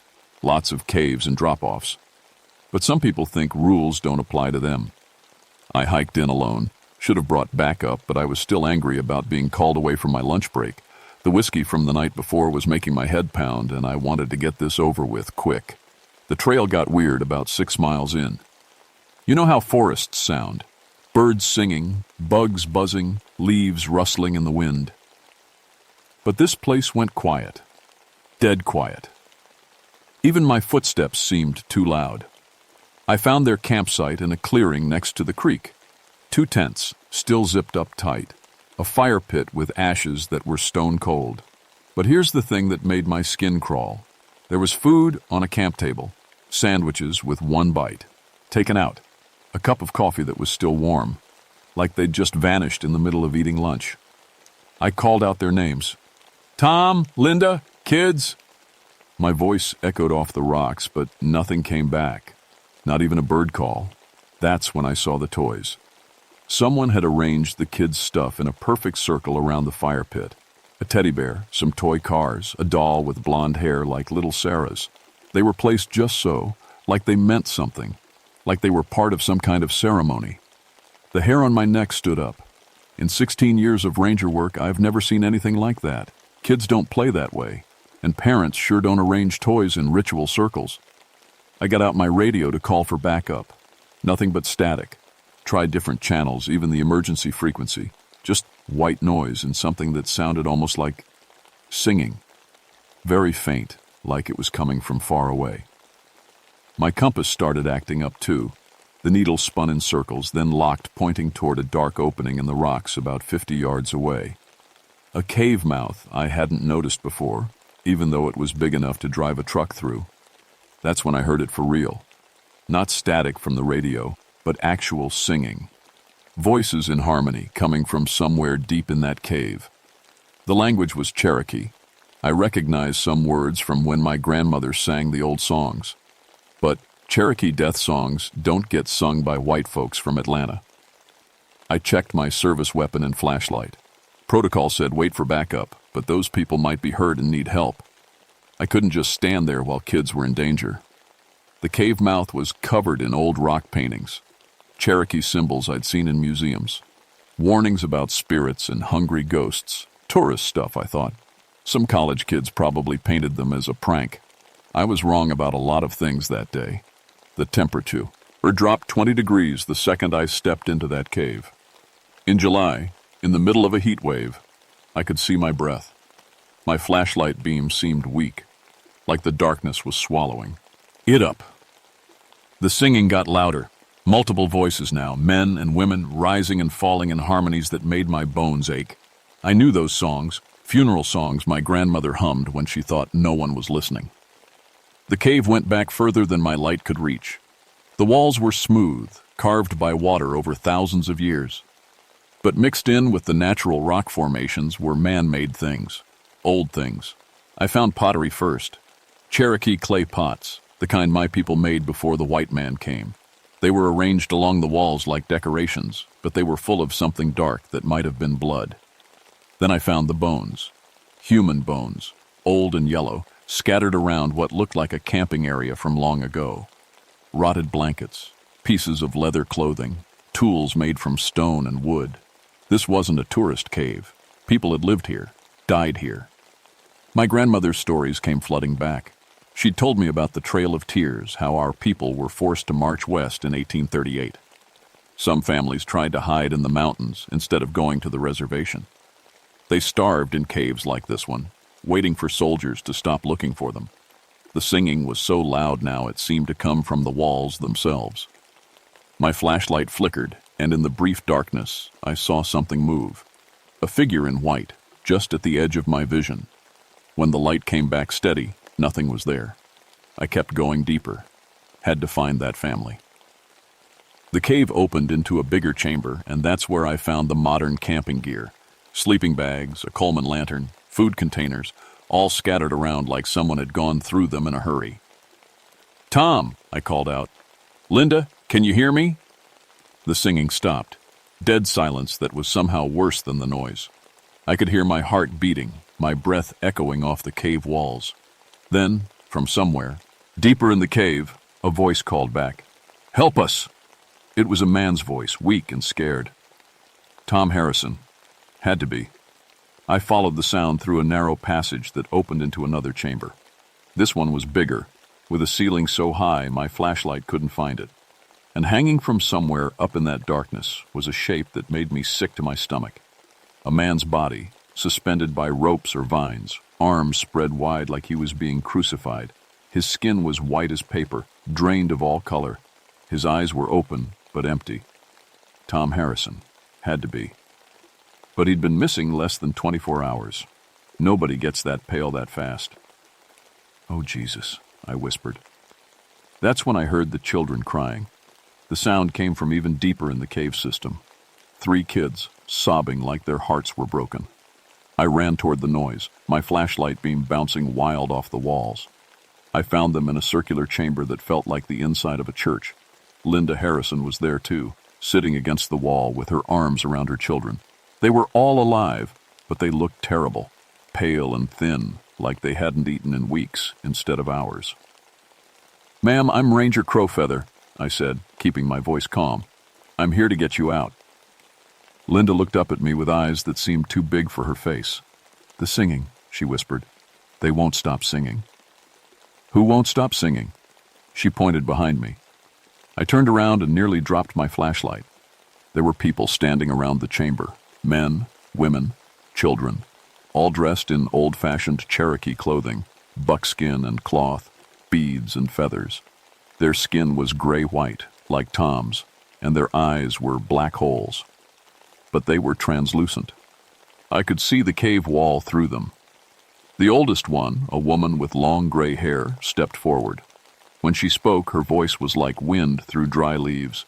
"You have a Cherokee blood," she said in English with an accent I'd never heard before. We can smell it. My hands were shaking so bad I could barely hold the flashlight. Who are you? We are the hidden ones, the families who would not walk the white man's trail of tears. We came to these caves to wait for the soldiers to leave. Her face was sad and terrible. We are still waiting. You're dead, I said, because it was obvious, but I needed to say it out loud. Yes, starved to death in 1838. But we cannot rest while our bodies lie in unmarked graves, so we take the life force from the living to keep our spirits strong. I looked at the Harrison family. They were definitely weaker than they should be, like something was draining them slowly. Let them go, I said. They're not part of this. The ghost woman smiled, showing teeth like old ivory. All who enter our resting place become part of this. But you are different. You carry the blood of our people. More spirits appeared around the chamber. Dozens of them, all with that same starved, desperate look. Men who'd died trying to protect their families. Women who'd watched their children waste away. Kids who'd never had a chance to grow up. We have been feeding on these people since yesterday, another spirit said. An old man with a chief's headdress made of bones. Soon they will join us, but you could help us find peace instead. How? Give us proper burial. Perform the tobacco ceremony for our bones. Send our spirits to the next world where we belong. I thought about my grandmother's teachings, the old ways I'd forgotten when I started drinking. I don't remember all the words. Then we will teach you. But first, the woman gestured to the Harrison family. They must stay until the ritual is complete. Insurance that you will return. Linda Harrison started crying again. Her kids pressed closer to her, and I could see they were getting weaker by the minute. No deal, I said. Let them go first. The spirits moved closer, surrounding me. The temperature dropped even more, and frost started for Ming on the cave walls. You are not in a position to bargain, the old chief said. That's when I made the stupidest, bravest decision of my life. I pulled out my service knife and cut a deep line across my palm. Blood welled up, dark red in the flashlight beam. I offer my blood to the earth, I said in Cherokee, the words coming back to me from childhood ceremonies. I am Nathan Crowfeather, grandson of Mary Dear Woman, son of Robert Walking Bear. This blood connects me to all who came before. The spirits stopped moving. They stared at my bleeding hand like it was the most beautiful thing they'd ever seen. Cherokee blood, the old woman whispered. Strong blood, old blood. I let the blood drip onto the cave floor. My grandmother told me our blood belongs to the land, that it calls to the spirits of our ancestors. Is that true? Very true, said the chief. We can taste your grandmother's line. She was a keeper of the old ways. Then accept this offering and let these people go. They have children, just like you did. You know what it's like to watch kids suffer. For a long moment, nobody moved. The spirits whispered to each other in Cherokee, too old and fast for me to follow. Then the woman nodded. We will release them, she said. But you must stay. You must help us find rest, or we will hunt others. Forever. I looked at Linda Harrison and her kids. They were barely conscious now, leaning against each other like they couldn't sit up on their own. Deal, I said. The spirits stepped back, and suddenly the Harrisons looked better. Color came back to their faces, and little Sarah opened her eyes properly for the first time. Get out of here, I told Linda. Follow the cave back the way I came. Don't stop. Don't look back. When you get outside, walk straight down the trail to the parking area. Someone will find you. What about you? Linda asked. I'll be fine, and I lied. Go, now. She helped her kids to their feet, and they stumbled toward the cave entrance. I waited until I couldn't hear their footsteps anymore. Then I was alone with the dead. Now, said the old woman, you will help us. Where are your bodies buried? Follow us. The spirits led me deeper into the cave system, through passages I would never have found on my own. My flashlight was dying, but somehow I could see them clearly now. They glowed with a soft, cold light that made everything look like a black and white photograph. We came to a huge underground chamber with a pool of black water in the center. The spirits stopped at the water's edge. "Here," said the chief. "We threw our dead into the sacred pool when they could no longer fight the hunger. 37 souls rest beneath these waters." I knelt by the pool. The water was so dark I couldn't see the bottom, but I could feel something down there. A presence that was both sad and angry. "What do I need to do?" The old woman knelt beside me. "The tobacco ceremony. Offer sacred smoke to the 4 directions. Ask the spirits to guide our souls to the next world. But first, you must call our names." "I don't know your names." "We will tell you." And they did. One by one, 37 spirits told me their names. Cherokee names from before the white man came, names that had been forgotten by everyone still living. I repeated each one, feeling the weight of all that lost history. When the last name was spoken, the old woman handed me something, a small pouch made from doeskin. "Sacred tobacco," she said, "saved from the old homeland. We have guarded it for over a century, waiting for someone who could use it properly." My hands were shaking as I opened the pouch. The tobacco inside was dry as dust, but it smelled like home, like my grandmother's house on ceremony days. I didn't have a proper pipe, so I made a small fire with matches and some dry wood from the cave floor. I sprinkled the tobacco on the flames and watched it burn. "Grandfather's spirits of the East," I began, remembering the words my grandmother had taught me. "Accept these souls who have waited too long in the shadow world. Guide them to the place where there is no hunger, no cold, no fear." I turned to each direction, south, west, north, and repeated the prayer. The spirits watched in silence, their faces full of hope for the first time. The tobacco smoke rose up toward the cave ceiling, and something amazing happened. The pool of black water began to glow. Soft, golden light came from somewhere deep below the surface. "It is working," the old woman said. "We can feel the path opening." But then the cave started to shake. Rocks fell from the ceiling, splashing into the pool. The spirits flickered like candle flames in a strong wind. "What's happening?" I shouted over the rumbling. "The ceremony is breaking the bonds that hold us here," the chief called back. "But it is also breaking the bonds that hold this place together. You must leave. Now." "What about you?" "We go to the spirit world. You go back to the world of the living." "Run." I ran. Behind me I could hear the cave system collapsing, tons of rock falling, underground streams breaking free, the mountain itself reshaping around the empty spaces where the spirits had lived for over a century. My flashlight finally died, but somehow I could still see. A warm wind was pushing me forward, guiding me through passages that were crumbling as I passed. The spirits were helping me one last time. I burst out of the cave mouth just as the whole cliff face came down. Boulders the size of cars crashed into the creek. Dust and debris filled the air. When it cleared, the cave entrance was completely sealed. The Harrison family was waiting by their campsite, looking scared but healthy. Tom was there too, somehow alive, though he swore he didn't remember anything after going to sleep the night before. "What happened in there?" Linda asked. I looked on, kegged back at the pile of rocks that had been a cave. "Gas leak," I said. "Made you all sick, made you hallucinate.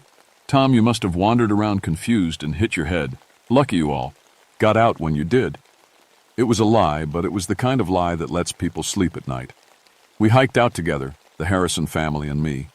They were quiet, still shaken by their experience. The kids held their parents' hands tight like they were afraid of getting separated again. When we reached the ranger station, I called for medical transport. The family was taken to the hospital for observation, though the doctors couldn't find anything wrong with them except exhaustion and mild dehydration. Tom Harrison died 3 days later. Heart failure, the doctors said. No explanation for it. He was only 35, in good health, no history of heart problems. His body just stopped working. I knew what had really killed him. The spirits had taken too much of his life force before I made my deal with them. Some damage can't be undone. I didn't go to the funeral. Instead, I drove up to the mountain where my grandmother was buried and sat by her grave for a long time. "I heard them singing, grandmother," I said to the headstone. "The hungry ghosts you warned me about. I helped them find peace, but it cost a man's life." The wind through the pine trees sounded almost like an answer, almost like my grandmother's voice saying, "Some prices must be paid, grandson. You did what was needed." I quit drinking that day, poured out every bottle in my house, and never touched alcohol again. The Cherokee spirits had reminded me who I was supposed to be, a keeper of the old ways, a bridge between the world of the living and the world of the dead. I started studying my grandmother's language seriously, learned the ceremonies I should have learned as a boy, found other Cherokee elders who could teach me the songs and stories I'd forgotten in my grief over Sarah. 2 months after the cave-in, I got a letter from the state archaeological department. Someone had given them an anonymous tip about a historic Cherokee burial site near Whispering Creek. They wanted to do a survey, maybe create a memorial. I led them to the site myself. We found the remains of 37 people buried in a natural sinkhole about a mile from where the cave used to be. Carbon dating confirmed they died around 1838. The Cherokee Nation gave them a proper burial with full honors. Linda Harrison and her kids moved away from Atlanta. She sent me a Christmas card that year thanking me for saving their lives. She didn't mention the cave or the singing. I think she'd convinced herself it was all hallucinations from a gas leak, like I'd told her. Sometimes believing a lie is healthier than remembering the truth. But I remember. I remember every detail of that day in the cave, and sometimes, when I'm hiking alone in the deep woods, I still hear Cherokee voices singing in the distance. Not death songs this time, but songs of celebration, songs of joy. The spirits found their peace, but they left me with a job to do. That was 58 years ago. I'm an old man now, retired from the Park Service, but still living in the same cabin at the edge of the Smokies. People call me when they need help with things the regular authorities can't handle. Strange things. Supernatural things. The Cherokee spirits aren't the only ones in these mountains. Last month, a college hiking group reported hearing voices near the sealed cave site. Not Cherokee voices this time. English, with southern accents. A family that got lost in a blizzard back in 1952. Their bodies were never found. I'm too old to go spelunking anymore, but I know what needs to be done. The old ways work, if you remember how to use them. Blood calls to blood, spirit calls to spirit. The dead want peace, not revenge, but sometimes they need help finding it. I've trained my nephew David in the ceremonies. He's half Cherokee like me, and he believes in the old stories. When my time comes, he'll take over. The mountain spirits need someone to speak for them, someone who understands that the past doesn't just disappear when we stop thinking about it. The Harrison family still sends me Christmas cards. Linda's kids are grown now, with children of their own. They never talk about what happened in the cave, but little Sarah, who's not so little anymore, always includes a note thanking me for saving us from the dark place. She remembers more than her mother thinks she does. Sometimes tourists ask me about Whispering Creek. They want to know if the ghost stories are true, if there's really something supernatural in those woods. I tell them what my grandmother told me. Respect the places where people suffered and died. Don't go looking for spirits unless you're prepared to help them. And always remember that the dead were once as alive as you are, with families they loved and dreams they couldn't fulfill. The Cherokee spirits taught me that some hungers last beyond death. The hunger for justice, the hunger for remembrance, the hunger for peace. Most of all, they taught me that we're all connected, the living and the dead, the past and the present. What we do echoes forward through time, just like what our ancestors did echoes back to us. On quiet nights, when the wind is just right, I can still hear them singing in the distance. Not the hungry ghosts of Whispering Creek, but the spirits of all my Cherokee ancestors, welcoming their lost children home at last. The hollow singers have found their voice again, and in their songs, I hear the promise that none of us, living or dead, are ever truly forgotten. That's my story. Believe it or don't. But if you ever find yourself in the Smoky Mountains and you hear voices singing in a language you don't understand, Show some respect. The dead have long memories, and they're always listening.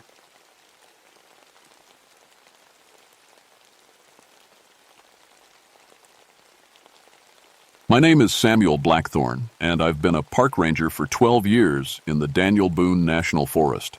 People think my job is about helping lost hikers and giving nature talks to school kids. They're wrong. Most of my time is spent hunting down illegal operations hidden deep in these Kentucky mountains. Drug labs, illegal hunting, and especially moonshine stills. I've busted 47 moonshine operations in my career. I know every ridge, every hollow, every old logging road where someone might set up shop. The mountain families around here have been making corn liquor for generations, passed down from their Scottish and Irish ancestors. Most of them I leave alone. They're just carrying on tradition, making small batches for family and friends. It's the outsiders I go after, the ones who come in with big operations, cutting corners, polluting the water, and making quick money off our land. My granddaddy used to tell stories about things in these mountains. Booger men, he called them. Creatures that would punish folks who broke the old mountain laws. Said they looked like giant men covered in dark fur, with eyes that glowed red in the dark. I always figured those were just stories to keep kids from wandering too far into the woods at night. That was before Copper Creek Hollow. It was October 1976 when I got the call. Hiker found something strange up in the hills, wouldn't say what over the radio. Just kept repeating that I needed to see it for myself. His voice was shaking so bad I could barely understand him. I loaded my gear into the Jeep and drove the winding mountain roads until I reached the trailhead. The hiker, a college kid from Louisville, was sitting on a rock looking pale as moonlight. "You the ranger?" he asked, standing up on shaky legs. "That's right, Samuel Blackthorne. What did you find up there?" He pointed up the trail with a tremblative, nung finger. "About 2 miles up, there's a clearing. I was looking for a place to camp when I smelled it." "Smelled what?" "Death," he whispered. "Something's dead up there, something big." I grabbed my pack and started up the trail. The kid followed behind me, not saying much. The October air was crisp and the leaves crunched under our boots. Everything seemed normal until we got about halfway up. That's when I noticed the silence. No birds singing, no squirrels chattering. Even the insects had gone quiet. The only sound was our footsteps and the wind through the trees. "This is where it starts," the kid said, stopping dead in his tracks. I looked around. The trees looked wrong somehow. Not dying exactly, but tired. Like the life was slowly draining out of them. Some of the leaves had fallen in perfect circles around the base of each tree, which made no sense with the way the wind was blowing. "Come on," I said, but I had to force myself to keep walking. The smell hit me about 50 yards before we reached the clearing. Sweet and rotten, like fruit that had been left in the sun too long. But underneath that was something else, something that made my stomach turn. When we crested the small ridge and looked down into the clearing, I understood why the kid had been shaking. 5 men lay in a perfect circle around what had once been a moonshine still. The still itself was destroyed, but not in any way I'd ever seen. The copper tubing was twisted into impossible knots, like someone had tied them by hand. But copper tubing is tough. It would take machinery to bend it like that. The men were all face up, arms at their sides, staring at the sky with expressions of pure terror frozen on their faces. No signs of struggle. Their weapons, and I could see at least 3 rifles, were still in their holsters and cases, unfired. "Jesus," I whispered. I'd seen plenty of crime, scenes in my 12 years as a ranger, drug deals gone bad, hunting accidents, even a murder or 2. But this was different. This felt arranged. I walked carefully around the circle, trying not to disturb anything. The ground around the still was dead. Not just the grass, but the dirt itself looked gray and lifeless. It formed a perfect circle about 20 feet across, with the twisted still in the center and the 5 bodies evenly spaced around the edge. "You recognize any of them?" I asked the hiker. He shook his head quickly. I didn't get close enough to look at their faces. I did, though. I had to. It was my job. All 5 were strangers to me. City folks by the look of their clothes and gear. They had expensive equipment, the kind you don't see from local mountain families. This was a commercial operation, probably run by outsiders looking to make quick money. But what had killed them? There were no wounds I could see, no blood, no signs of violence. Just 5 men arranged in a circle, scared to death. Literally scared to death, I realized as I knelt beside the nearest body. His heart had given out. I could tell from the way his face was twisted. But what could frighten a grown man so badly that his heart would stop? As I stood up, something caught my eye.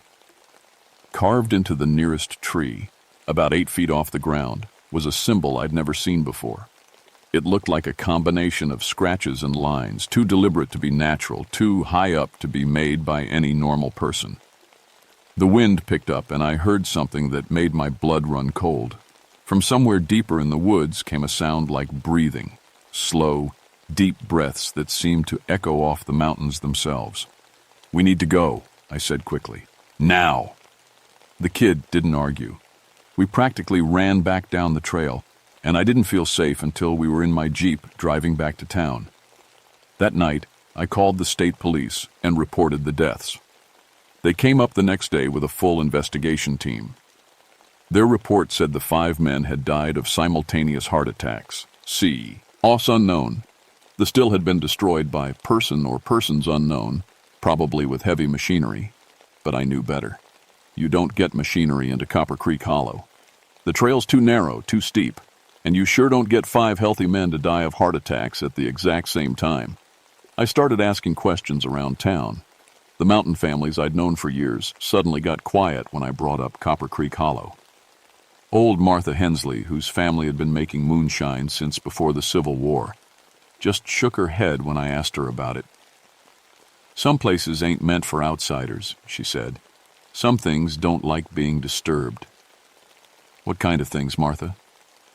She looked me in the eye, and I saw something there I'd never seen before. Fear. "The kind that's been here longer than we have," she whispered. "The kind that remembers the old laws." 3 weeks after Copper Creek Hollow, I thought I was done with the whole mess. The state police had closed their investigation, ruling it death by natural causes. The families of the 5 dead men had come to collect the bodies, and as far as the official records went, that was the end of it. But the mountains don't forget that easily. I was patrolling the eastern section of the forest when I got a radio call from dispatch. Hunters had found something unusual near Blackberry Ridge, another destroyed operation, this time a marijuana growing site. "Same kind of destruction?" I asked into my radio. "That's what they're saying," came the crackling reply. "Strange enough that they called it in instead of just walking away." I knew the area well. Blackberry Ridge was about 10 miles from Copper Creek Hollow, connected by old mining roads that most people had forgotten about. If someone was running a drug operation up there, they'd picked a good spot to stay hidden. The hunters met me at the trailhead, 2 Lake Yawa. Local men I recognized, the Jameson brothers. They looked nervous, kept glancing back toward the woods like they expected something to follow them out. "It's about a mile up the old mining road," Tom Jameson said. "But I'm telling you right now, Ranger, we ain't going back up there with you." "Why not?" The brothers exchanged a look. "You'll see," was all his brother Jake would say. I hiked up alone, following the overgrown mining road. The day was overcast, with thick clouds that made the forest darker than it should have been in the afternoon. I kept my hand near my radio, though I wasn't sure what I'd call in if something happened. The marijuana plants were easy to spot once I found them. About 50 plants arranged in neat rows in a clearing that had been cut out of the forest. Someone had put serious work into this operation. There was an irrigation system made from stolen PVC pipe, expensive growing equipment, and enough fertilizer to keep the plants healthy through the season. Had been enough anyway. Now everything was dead. Not just the marijuana plants. Everything. Every tree within 30 feet of the growing site was brown and lifeless. The grass had turned black. Even the rocks looked somehow wrong. Like they'd been drained of something vital. And in the center of the dead zone, arranged in the same perfect circle I'd seen at Copper Creek Hollow, were 3 more bodies. I approached carefully, my heart pounding. Same setup as before, 3 men lying face up, arms at their sides, expressions of absolute terror on their faces. No signs of struggle, no wounds, no blood. Just death by fear. But this time, something was different. These men weren't strangers. I recognized 2 of them, small-time dealers from Lexington who'd been arrested before for running drugs through the national forest. The 3rd man I didn't know, but he looked like city folk, probably their supplier or partner. What bothered me most was how fresh everything looked. The hunters had found this site that morning, but the bodies couldn't have been dead more than a day or 2. Which meant whatever had happened here had happened recently. Very recently. I was examining the irrigation system, which had been torn apart with the same impossible strength I'd seen at the moonshine still, when I heard it. The same sound I'd heard at Copper Creek Hollow. Slow, deep breathing that seemed to come from everywhere at once. I froze, listening. The breathing continued for maybe 30 seconds, then stopped. The silence that followed was so complete, it made my ears ring. That's when I saw the tracks. They started at the edge of the dead zone and led deeper into the forest. At first glance, they looked almost human, the right general shape and size. But no human I'd ever seen had feet that big. These tracks were easily twice the size of my boots, with what looked like claw marks at the tips of the toes. I followed them for about 50 yards until they led to a tree that had to be over 100 years old. The tracks stopped at the base of the tree, but carved into the bark about 10 feet up was the same symbol I'd seen at Copper Creek Hollow. As I stood there staring at the carving, I heard branches breaking somewhere above me. I looked up just in time to see something large moving through the canopy, something too big to be a bear, too fast to be human. My radio crackled to life, making me jump. "Ranger Blackthorn, this is dispatch. Do you copy?" I grabbed the radio with shaking hands. "This is Blackthorn. Go ahead." "We've got another report coming in from the south side of the forest. Hunters found what looks like another drug lab. Destroyed, same as the others." My blood went cold. "When?" "Call came in about 20 minutes ago." 20 minutes ago, I'd been hiking up to Blackberry Ridge. Whatever had destroyed that 3rd site had been busy while I was examining the 2nd one. "I'll head over there now," I said into the radio. "Copy that." "And Ranger?" "The hunters who called it in. They mentioned seeing something moving in the woods, something big. Might want to be extra careful." I looked back up at the trees where I'd seen the movement, but everything was still now, too still. As I hiked back down the mining road, I couldn't shake the feeling that I was being watched. Every few steps I'd stop and listen, but all I heard was my own breathing and the crunch of leaves under my boots. When I reached my Jeep, I found something that made my blood run cold. Carved into the driver's side door, right where I couldn't miss it, was the same symbol I'd seen on the trees. Someone, or something, knew who I was, and they wanted me to know they were watching.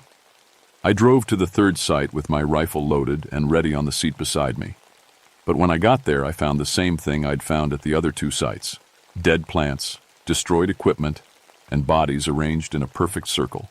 This time, there were 4 of them. As I examined the scene, I noticed something else. The destruction was getting more artistic. The equipment wasn't just broken. It was arranged in patterns. The dead plants were laid out in spirals. Even the bodies were positioned more carefully, their hands folded, their eyes closed. Someone was taking pride in their work. I was photographing the scene when I heard footsteps behind me. I spun around, raising my rifle, but saw only an old Cherokee man standing at the edge of the clearing. He was wearing traditional clothes and watching me with dark, serious eyes. "You're the ranger," he said. It wasn't a question. "That's right. Samuel Blackthorn. You shouldn't be here. This is a crime scene." The old man smiled sadly. "Crime scene. Is that what you call it? What would you call it?" He walked to the edge of the dead zone, careful not to step inside the circle of destruction. "Justice," he said quietly. "Old justice. The kind that was here before your laws. What do you know about this? The Cherokee man looked at me for a long moment. I know you're asking the wrong questions, Ranger. You want to know who did this. You should be asking why. Okay, why? Because some things are sacred, and some things don't like being violated by greedy men. He turned and walked back into the forest before I could ask him anything else. By the time I finished photographing the scene and hiked back to where I'd seen him, he was gone. That night, I sat in my cabin trying to make sense of what I'd seen. 3 destroyed operations in 3 weeks, 11 dead men, all killed by fear, equipment destroyed by impossible strength, and symbols carved high in trees by something that could climb like a monkey and carve like a man. I pulled out my maps and marked the 3 locations. They formed a rough triangle, with each site about 10 miles from the others. All of them were in remote areas where outsiders might set up illegal operations. All of them were places the local mountain families avoided.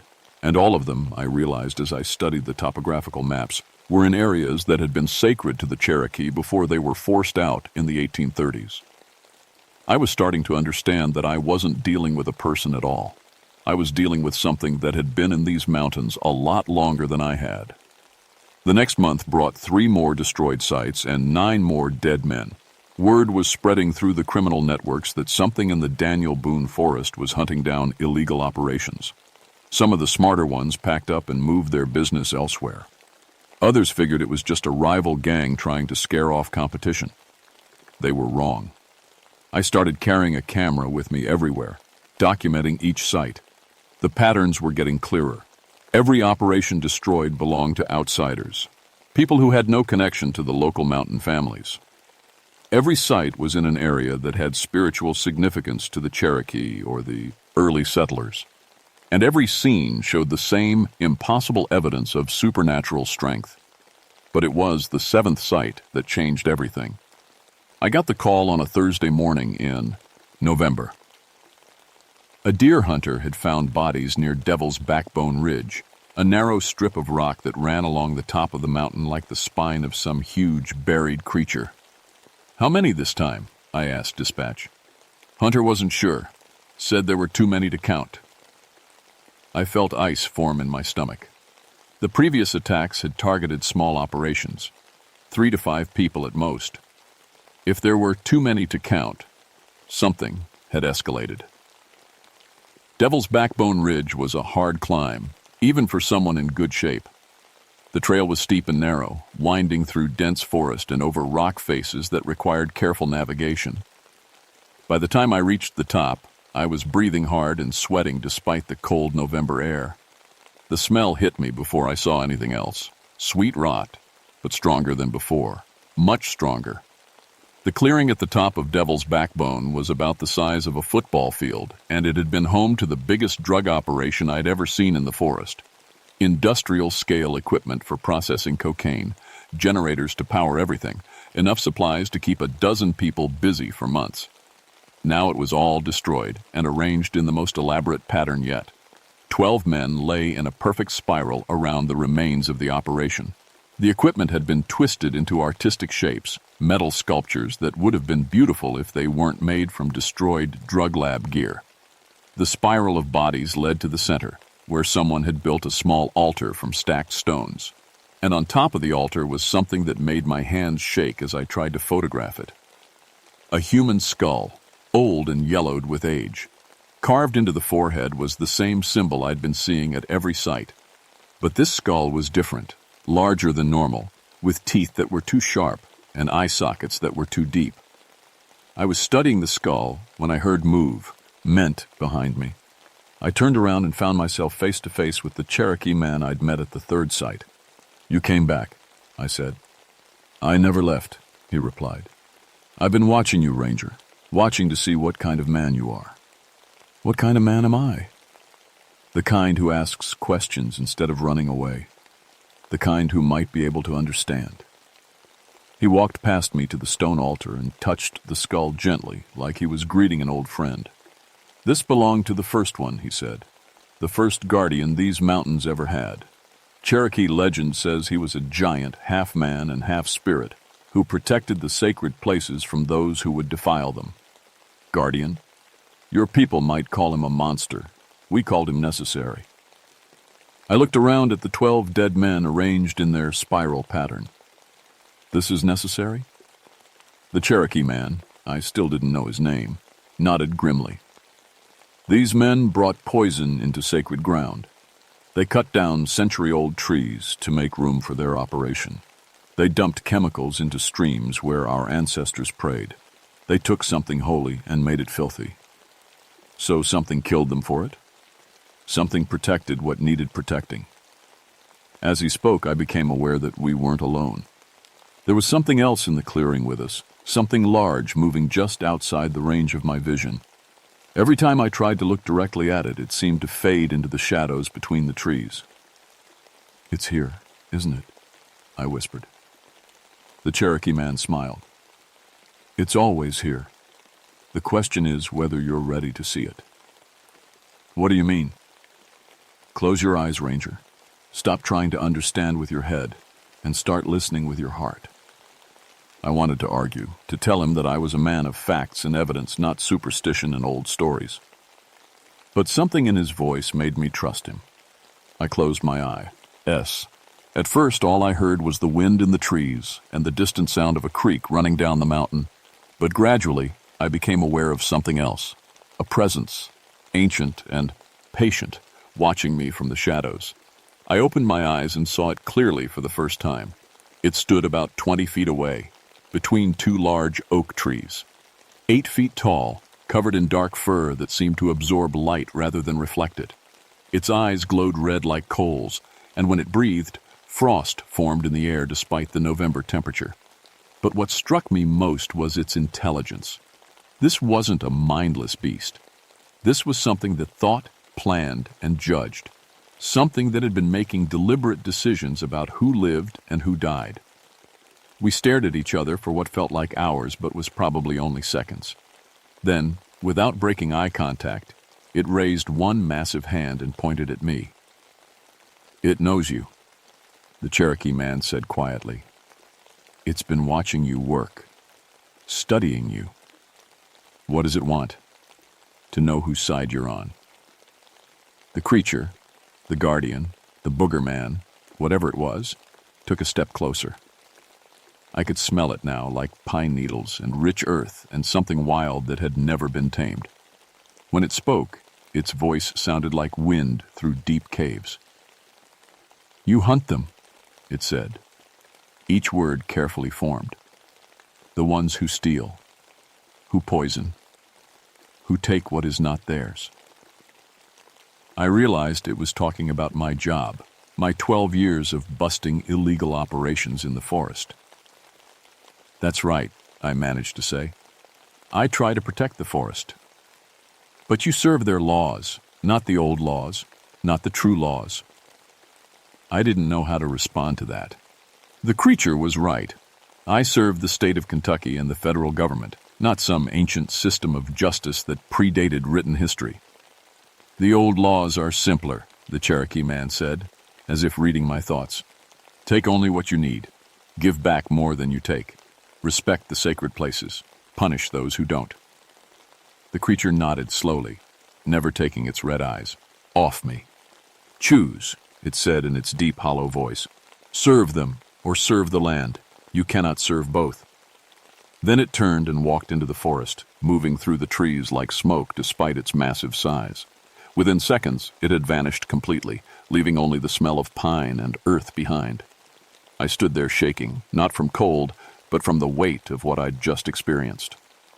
The Cherokee man put a hand on my shoulder. Think carefully, Ranger, he said. It's offered you something few outsiders ever get, a choice. But if you choose wrong, or if you try to play both sides, you'll end up like them. He gestured at the 12 dead men arranged in their spiral pattern. What's your name? I asked. Joseph Crow Feather. And you should know, I'm the one who's been calling in these sites, making sure you found them first, before the state police or the feds. Why? Because the Guardian wanted to see how you'd react, whether you'd try to hunt it down like some animal, or whether you'd try to understand. And Joseph smiled. You're still alive, aren't you? I looked around at the destroyed drug operation, the spiral of bodies, the ancient skull on its stone altar. Everything I'd been trained to do told me to call in backup, seal off the area, and start a manhunt for whoever was responsible for these deaths. But I knew now that there was no whoever. There was only something that had been here longer than human law, longer than human understanding. Something that operated by rules so old they'd been forgotten by everyone except a few Cherokee who still remembered the old stories. What happens now? I asked. Now you decide what kind of ranger you want to be, Joseph said. The kind who enforces laws written by men in distant cities, or the kind who protects what's truly sacred. I spent that night in my cabin, staring at the photos I'd taken of 7 destroyed sites and 24 dead men. By morning, I'd made my choice. I was going to learn the old laws.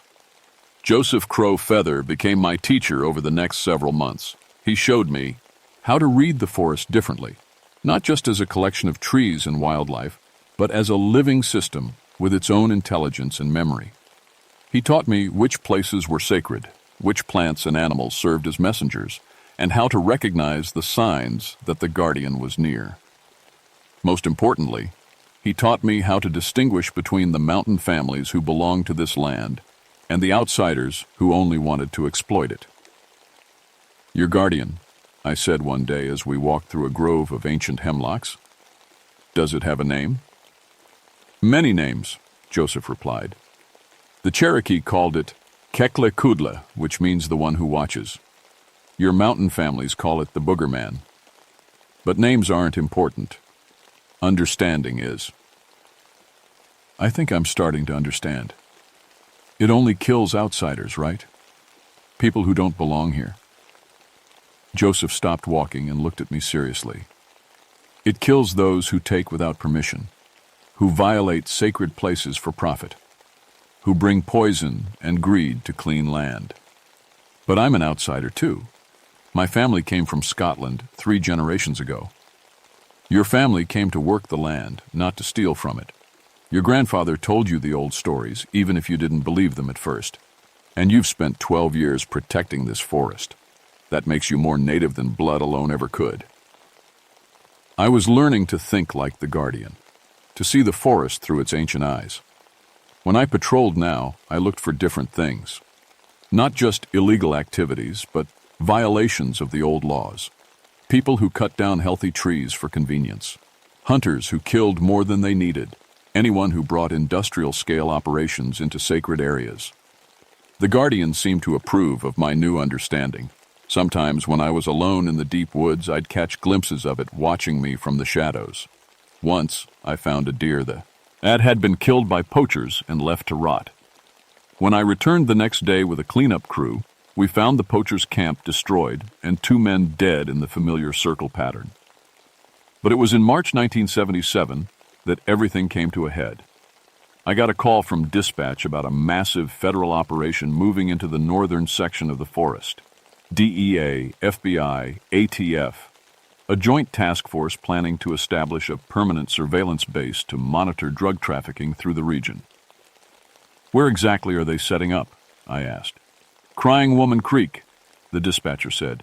They've got heavy equipment coming in, planning to clear about 10 acres for their compound. My blood went cold. Crying Woman Creek was one of the most sacred sites in the entire forest, a place where Cherokee women had once come to pray for their children's safety.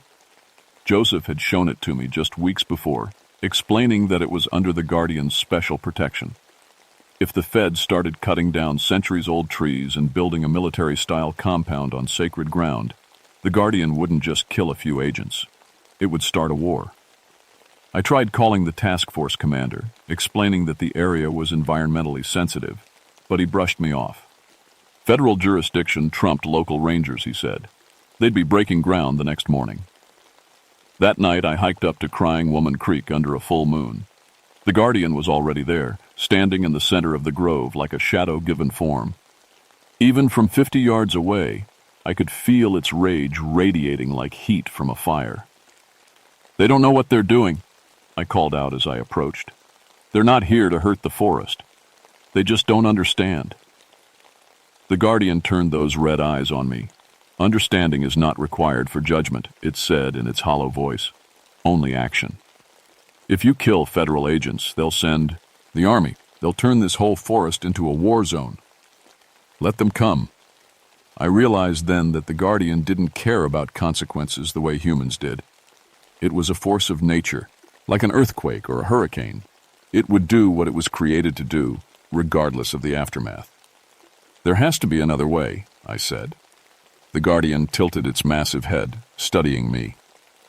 You serve their laws now, or the old laws. Choose.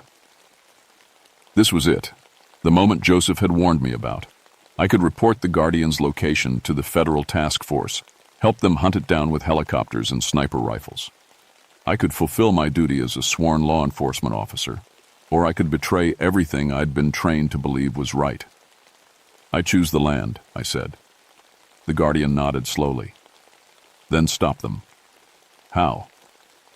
However you must. I spent the rest of that night making phone calls. I called environmental groups and told them about rare species in the Crying Woman Creek area that would be endangered by construction.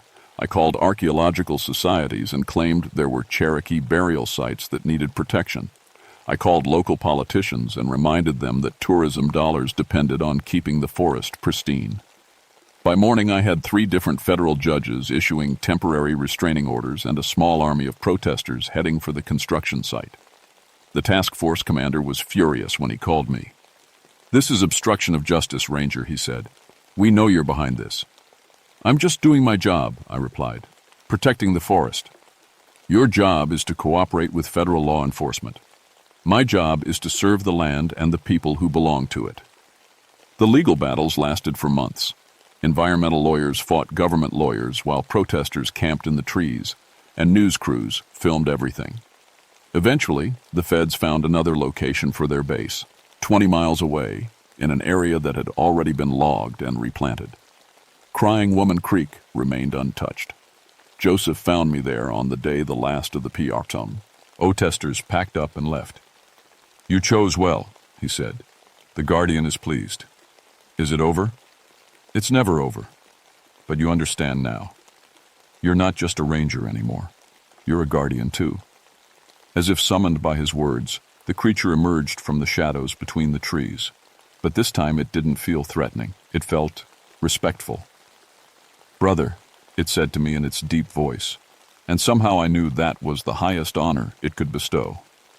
From that day forward, my relationship with the Daniel Boone Forest changed completely. I was still a ranger, still enforced the law when necessary. But I also enforced the older, deeper laws that govern the relationship between humans and the wild places they inhabit.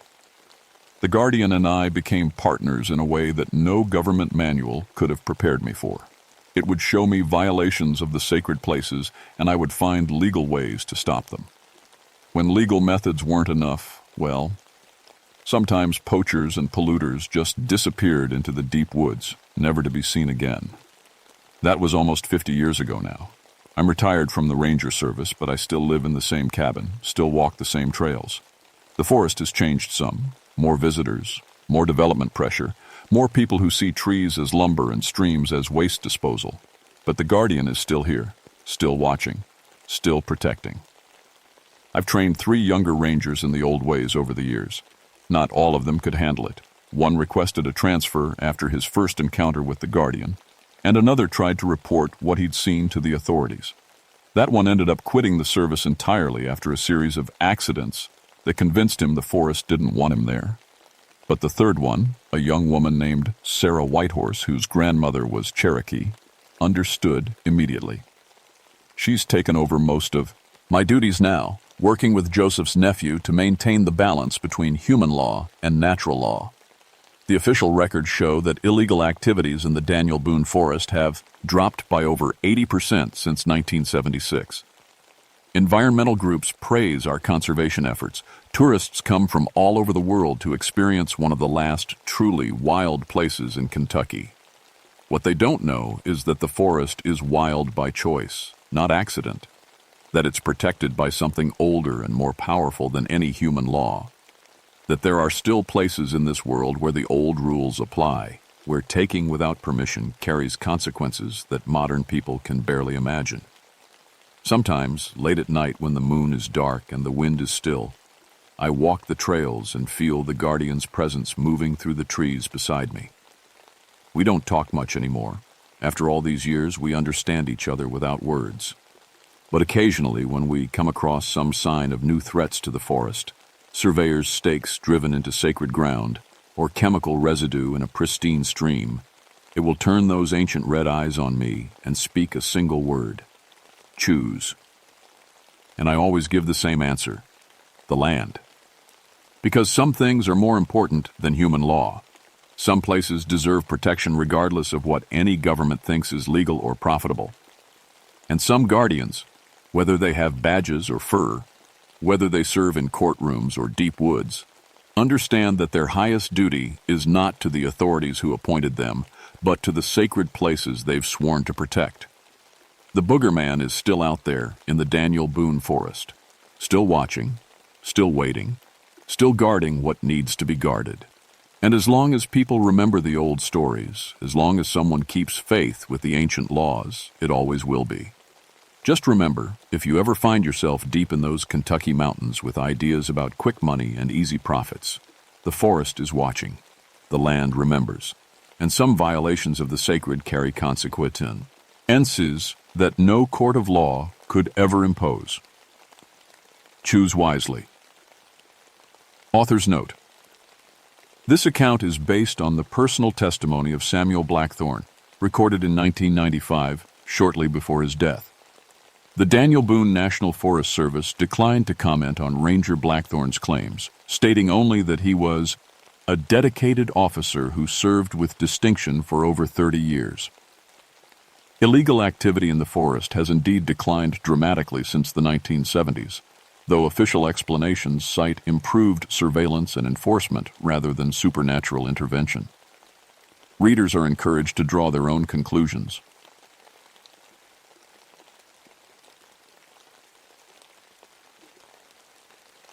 My name is Margaret Thornfield, and I've been a park ranger on the Blue Ridge Parkway for 14 years. Half Cherokee, half English, I grew up hearing my grandmother's stories about the old spirits that lived in these mountains. I never believed them. Not until last winter, when I learned some things are real, whether you believe in them or not. The Blue Ridge Parkway stretches 469 miles through Virginia and North Carolina, but my section covers the most remote part, 30 miles of winding mountain road where cell phones don't work and the nearest town is an hour away. I prefer it that way. Always have. Out here, it's just me, the mountains, and whatever wildlife decides to show itself. I know every trail, every overlook, every hidden creek in my territory. In 14 years, I've hiked over 10,000 miles of these ridges. I can read weather patterns 3 days out just by watching how the ravens fly. I can track a black bear through snow that would fool most hunters. These mountains are in my blood. But that December morning when I found the first report on my desk, something felt different. The air itself seemed heavy, like the mountains were holding their breath. Ranger Thornfield, the typed report began. My family and I were hiking the Rough Ridge Trail on December 10th when we got lost in heavy fog. We were scared and cold, maybe 15 minutes from panic, when this old Cherokee man appeared out of nowhere. He knew exactly where we were and gave us perfect directions back to the parking area. We tried to thank him, but when we turned around to wave goodbye, he was gone. Completely gone. Like he just vanished into thin air. I set the report down and rubbed my temples.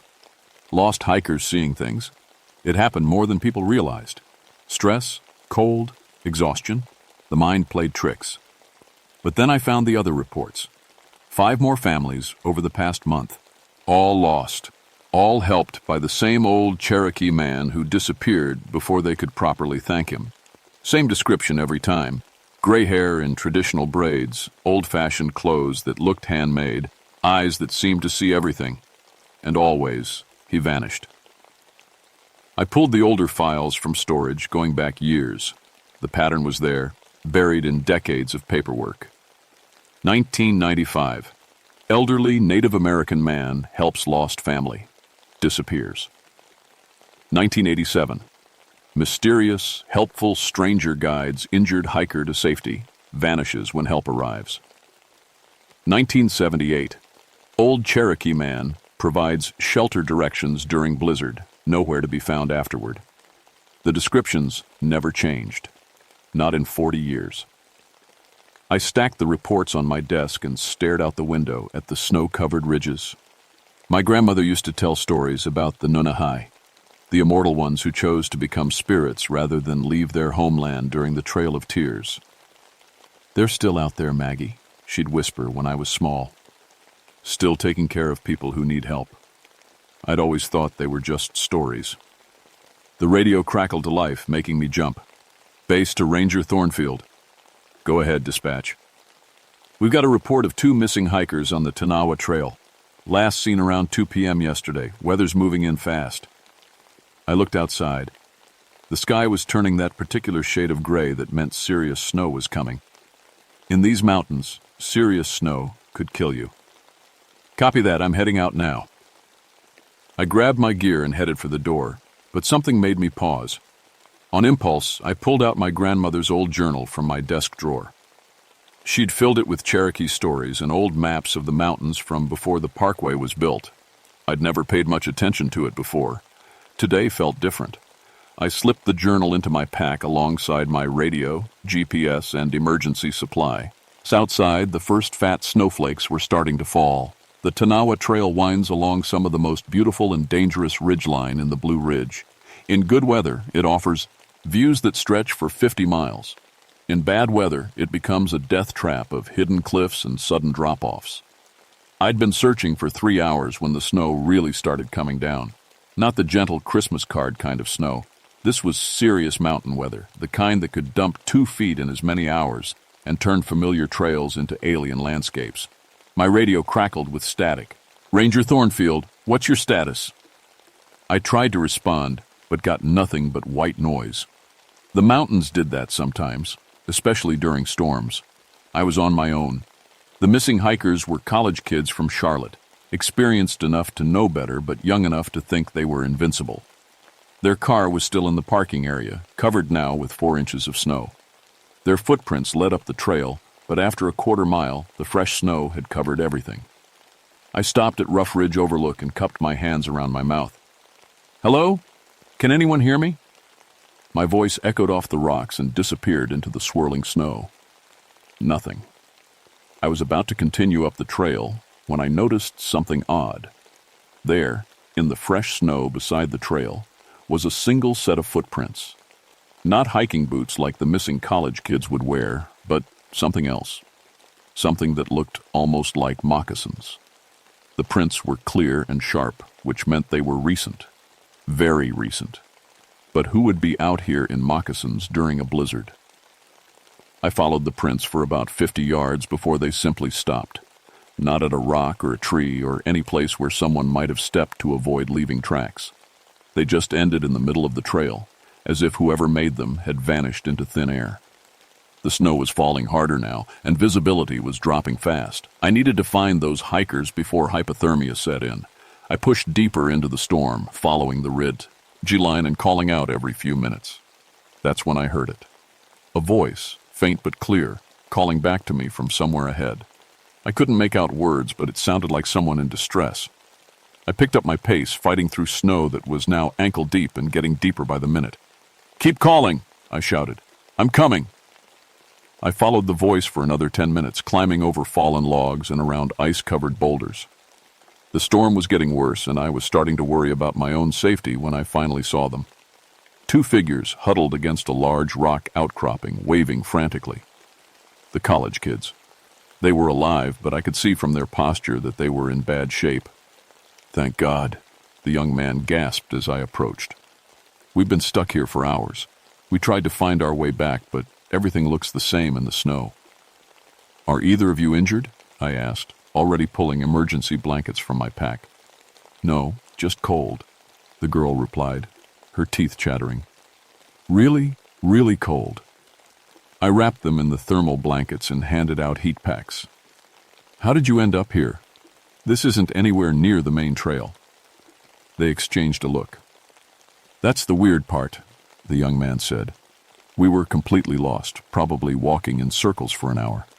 Then this old Cherokee man appeared and told us to wait here, that help was coming soon.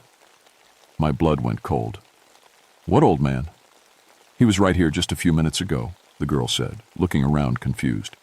He said a ranger was looking for us and would find us if we stayed put. How did he know that?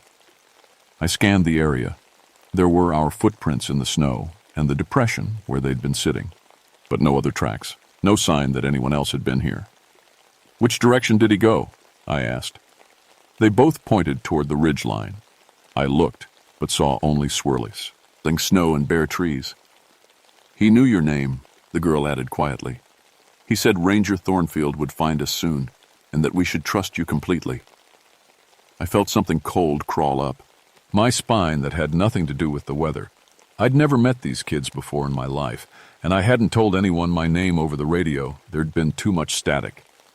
Let's get you two out of here, I said, forcing my voice to stay calm. Can you walk? They nodded, and I led them back toward the parking area, following my own tracks in the snow. But I kept thinking about those moccasin prints that had just stopped. About the old man who had known my name and vanished without leaving a trace. About my grandmother's stories of the Nunahai. The hike back took an hour through deepening snow. I got the college kids to their car, warmed up and safe, and watched them drive away. But as I walked back to my truck, I noticed something that made my heart skip a beat. There, beside my vehicle, were fresh tracks in the snow, the same moccasin prints I'd seen on the trail. They circled my truck once, then headed off into the woods. But what scared me most was what I found on my windshield. A small bundle of sage and sweetgrass tied with a leather cord in the traditional Cherokee way, still warm despite the freezing snow. I looked around, but the forest was empty except for the falling snow. "Hello?" I called out. "Is someone there?" Only the wind answered. I picked up the bundle with trembling hands. It smelled like my grandmother's house, like cedar smoke and old stories, like things I'd tried to forget. As I drove home through the storm, I couldn't shake the feeling that something was watching me from the trees. Something that had been waiting for me to finally notice it. Something that knew my name. The reports started coming in every few days after that. Always the same story. Hikers in trouble. Mysterious Cherokee man appears to help, vanishes before anyone can thank him properly. But now I was paying attention to details I'd missed before. The helper always appeared, at the exact moment people needed him most. Never before, never after. And he always knew exactly what to say, exactly where to send them, like he could see the whole mountain at once. I started carrying my grandmother's journal with me on every patrol. Late at night in my cabin, I'd study her old maps and stories by lamplight. She'd marked specific locations throughout the mountains with Cherokee symbols I was only beginning to understand. Sacred places, spirit crossings, places where the world grew thin. 3 weeks after the blizzard incident, I got a call that changed everything. "Ranger Thornfield, we've got a situation on the Lynn Cove Viaduct. Family of 4 went for a hike yesterday and never came back. Their car's been there overnight." The Lynn Cove Viaduct is one of the most photographed spots on the whole parkway, a curved bridge that seems to float through the forest canopy. It's also surrounded by some of the most treacherous terrain in the Blue Ridge, full of hidden cliffs and steep ravines. I found their car in the visitor center parking lot, covered with frost. Inside was a note on the dashboard. "Hiking the Tanahua Trail to Rough Ridge, back by sunset. The Hendersons." They'd been gone for 18 hours. I geared up and headed out, but this time I packed my grandmother's journal and something else, a small pouch of tobacco and sage that I'd found in her things after she died. I wasn't sure why, but it felt important. The trail was different that morning. Not just empty I was used to. This felt watching. Every bird call seemed too sharp, every rustle in the underbrush too deliberate. The mountains themselves felt alert, aware. I was maybe a mile up the trail when I found the first clue. A child's mitten, bright red against the brown leaves. Then 50 yards further, a water bottle. They were leaving a trail, but it was heading away from the mine and path, deeper into the wilderness. I followed the scattered items for another half hour, climbing steadily into terrain that most-day hikers wouldn't attempt. The forest grew denser, older. These were trees that had been here before the parkway, before the settlers, maybe before the Cherokee themselves. That's when I heard the crying. Faint at first, but definitely a child. I called out and heard an answering shout. Adult voices, desperate and frightened.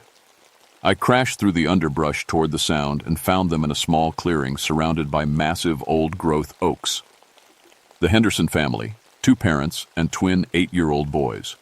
They were huddled together in the center of the clearing, and they looked terrified.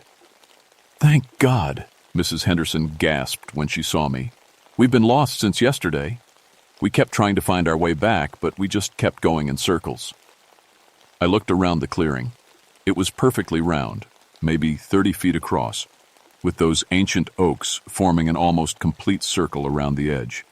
In the exact center was a ring of stones that looked old, very old. "How did you end up here?" I asked, pulling out my GPS. The screen showed nothing but static. "We were following the trail markers," Mr. Henderson said, "but somehow we took a wrong turn and ended up here. Every time we try to leave, we just end up back here." One of the boys tugged on my sleeve. "The old man said you'd come." I felt that familiar chill. "What old man?" "He was here this morning," the other twin said. "He brought us water and told us to wait right here in the circle. He said Ranger Thornfield would find us today." I looked at the parents. Mrs. Henderson nodded. "We saw him too. Elderly Cherokee gentleman, traditional clothes.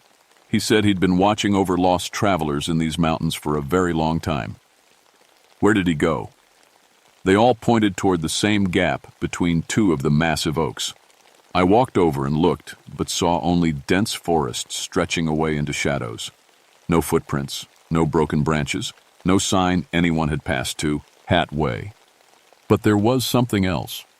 Carved into the bark of the largest oak, so old it was almost grown over, were Cherokee symbols that matched ones in my grandmother's journal.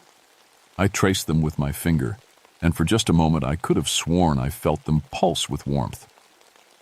"Everyone stay in the center of the clearing," I said, trying to keep my voice steady. "I'm going to figure out how to get us out of here." I pulled out my compass, but the needle spun wildly, unable to find magnetic north. My GPS was still showing nothing but static. Even my radio was dead. Not just poor reception, but completely silent. We were cut off from the outside world. I opened my grandmother's journal and found the page with the Cherokee symbols from the tree. Beside them, she'd written in her careful handwriting, "Sanctuary Circle." The Nunahai used these places to help lost souls find their way. But the living must be invited to leave. Invited to leave. By who? I looked around the clearing again, and this time I noticed something I'd missed before. At the base of each oak tree was a small pile of stones, arranged in careful patterns, and scattered around the edges of the clearing were objects that didn't belong. A hiking boot from maybe the 1980s, a faded baseball cap, a water bottle so old the label had completely worn away. Other lost travelers. How many people had found this place over the years? "Everyone hold hands," I said suddenly. "Form a circle around these stones in the center." "Why?" Mr. Henderson asked. "Because I think this place has rules," I said, "and I think someone's been trying to teach them to me." We formed our circle, the family's hands cold but trusting in mine. I closed my eyes and tried to remember everything my grandmother had told me about the old ways, about respect and reciprocity and asking permission. "We're grateful for the sanctuary," I said aloud, feeling foolish but somehow knowing it was right. "We're grateful for the protection. But we need to go home now. We have families waiting for us." The wind through the trees stopped. The clearing fell completely silent. Then, from somewhere just outside the circle of oaks, I heard a voice, old, gentle, speaking in Cherokee words I somehow understood despite never learning the language. "You remember," the voice said. "Good. Take them home, granddaughter. But remember, some are meant to walk between worlds." A path opened up between two trees that I could have sworn had no gap between them moments before, clear and obvious, leading back toward the main trail. "Follow me," I said, and led the Henderson family out of the clearing. We found the Tanawa Trail in 15 minutes. My GPS started working again. My radio crackled back to life. But when I looked back, the gap between the trees was gone. Just solid forest, as if there had never been a path there at all. The Hendersons made it back to their car safely. I filed my report, leaving out the parts about mysterious voices and vanishing paths. But that night, I sat in my cabin with my grandmother's journal open on my kitchen table, finally understanding that everything she'd told me was true. The Nunahai were real. They were still here, still helping people who got lost in their mountains. And for some reason, they wanted me to know about it. The next 3 months changed everything I thought I knew about the Blue Ridge Mountains. The encounters came more frequently, and I started to realize they weren't random. The Nunahi were showing themselves to me deliberately, teaching me things I needed to understand. I learned to recognize the signs, the way the air shimmered just before they appeared, the sudden silence of birds and insects, the feeling of being gently watched. I started leaving small offerings at the sacred sites my grandmother had marked in her journal: tobacco, sage, sometimes just a few words of gratitude spoken aloud, and they began to trust me. The first time I actually saw one clearly was in April, during a routine patrol of the Craggy Pinnacle area. I was checking on a group of college students who'd been camping without permits when I noticed one of them wandering away from the others, heading toward a cliff edge in the fog. I started to call out a warning, but before I could, a figure stepped out from behind a tree directly in the student's path. An elderly Cherokee man in traditional clothes, just like all the witnesses had described. He spoke quietly to the young man, who nodded and turned back toward his campsite, seemingly unaware of how close he'd come to walking off a 300-foot drop. The old man looked at me across the clearing and smiled. Then he simply faded away, like mist in sunlight. That night, I found a gift on my cabin doorstep, a small carved stone bear, warm to the touch despite the cool evening air. But it was in May that I learned what the Nunahai really wanted from me. I was investigating reports of illegal dumping in a remote watershed when I found something that made my blood boil. Someone had been using a hidden valley as a private landfill. Dozens of chemical drums and construction debris dumped directly into a stream that fed into the main watershed. The pollution was already spreading, killing fish and poisoning the water that thousands of people depended on. I was photographing the evidence when I felt that familiar shimmer in the air. This time, 3 figures materialized around me. The elderly man I'd seen before, a middle-aged Cherokee woman, and someone who looked barely older than a teenager but with eyes that seemed ancient. "You see," the old man said, speaking English now with an accent that sounded like my grandmother's. "They poison the waters. They poison the land. This has been going on for months." "I'll report this," I said. "Get the EPA involved. Track down whoever's responsible." The woman shook, her head sadly. "By the time your agencies act, the damage will be done, and the ones responsible will disappear, like they always do." "Then what do you want me to do?" The youngest-looking one stepped forward. "What your grandmother would have done. What you were born to do. Walk between worlds. Speak for those who have no voice." I felt something change inside me at those words, like a door opening that had been locked my whole life. "How?" The old man smiled and handed me something, a small leather pouch that felt warm and alive in my hands. The old ways and the new ways, working together. "You know what to do, granddaughter. You've always known." When I looked up, they were gone. But I understood. That night, I made a choice that would have gotten me fired if anyone had found out. Instead of filing an official report and waiting for the bureaucratic wheels to turn, I called in an anonymous tip to every environmental group, news outlet, and government agency I could think of. I sent them detailed photos, GPS coordinates, and water sample results from my personal testing kit. But I also did something else. I performed a ceremony my grandmother had taught me years ago, one I'd never really believed in until now.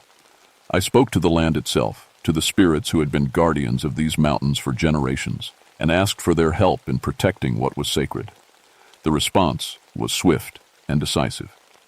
Within 48 hours, the illegal dump site was swarming with EPA investigators, state environmental officials, and news crews.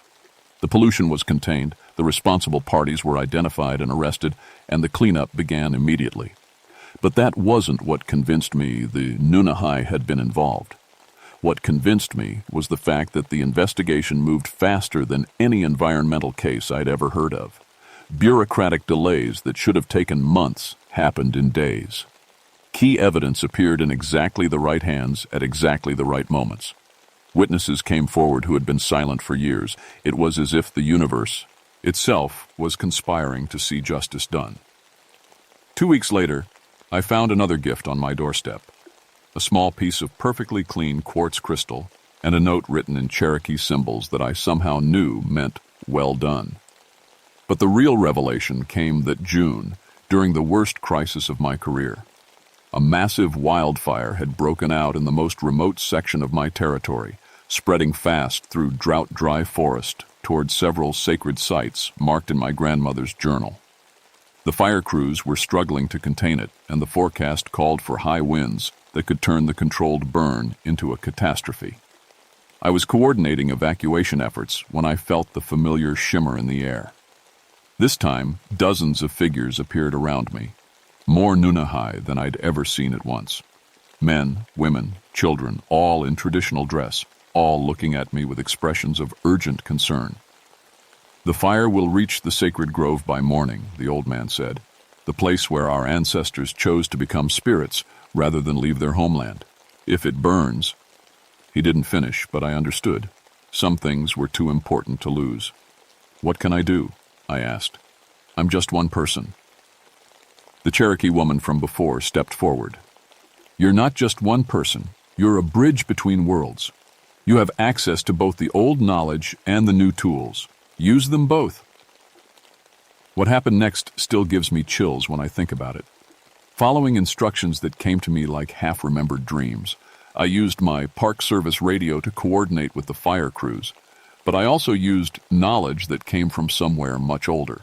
I knew exactly which ridge lines the fire would follow, which wind patterns would develop, which natural fire breaks could be strengthened to contain the blaze. I guided the fire crews to strategic positions that made no sense according to their computer models, but worked perfectly in practice. I suggested water drops in locations that seemed random but turned out to be crucial. And somehow, working together, the living and the spirits, modern, technology and ancient wisdom, we saved the sacred grove. The fire was contained just 50 yards from the ancient trees where the Nunahai had chosen to make their eternal home. That night, as I sat exhausted by my campfire, the old man appeared one last time. "You understand now," he said. "You are the bridge we've been waiting for, the one who can help us protect what matters most." "Why me?" I asked. He smiled. "Because you have one foot in each world, granddaughter. Cherokee blood and Park Service training, ancient wisdom and modern tools. You can speak to both sides and make them understand each other. What happens now? Now you do what you were born to do. You walk between worlds.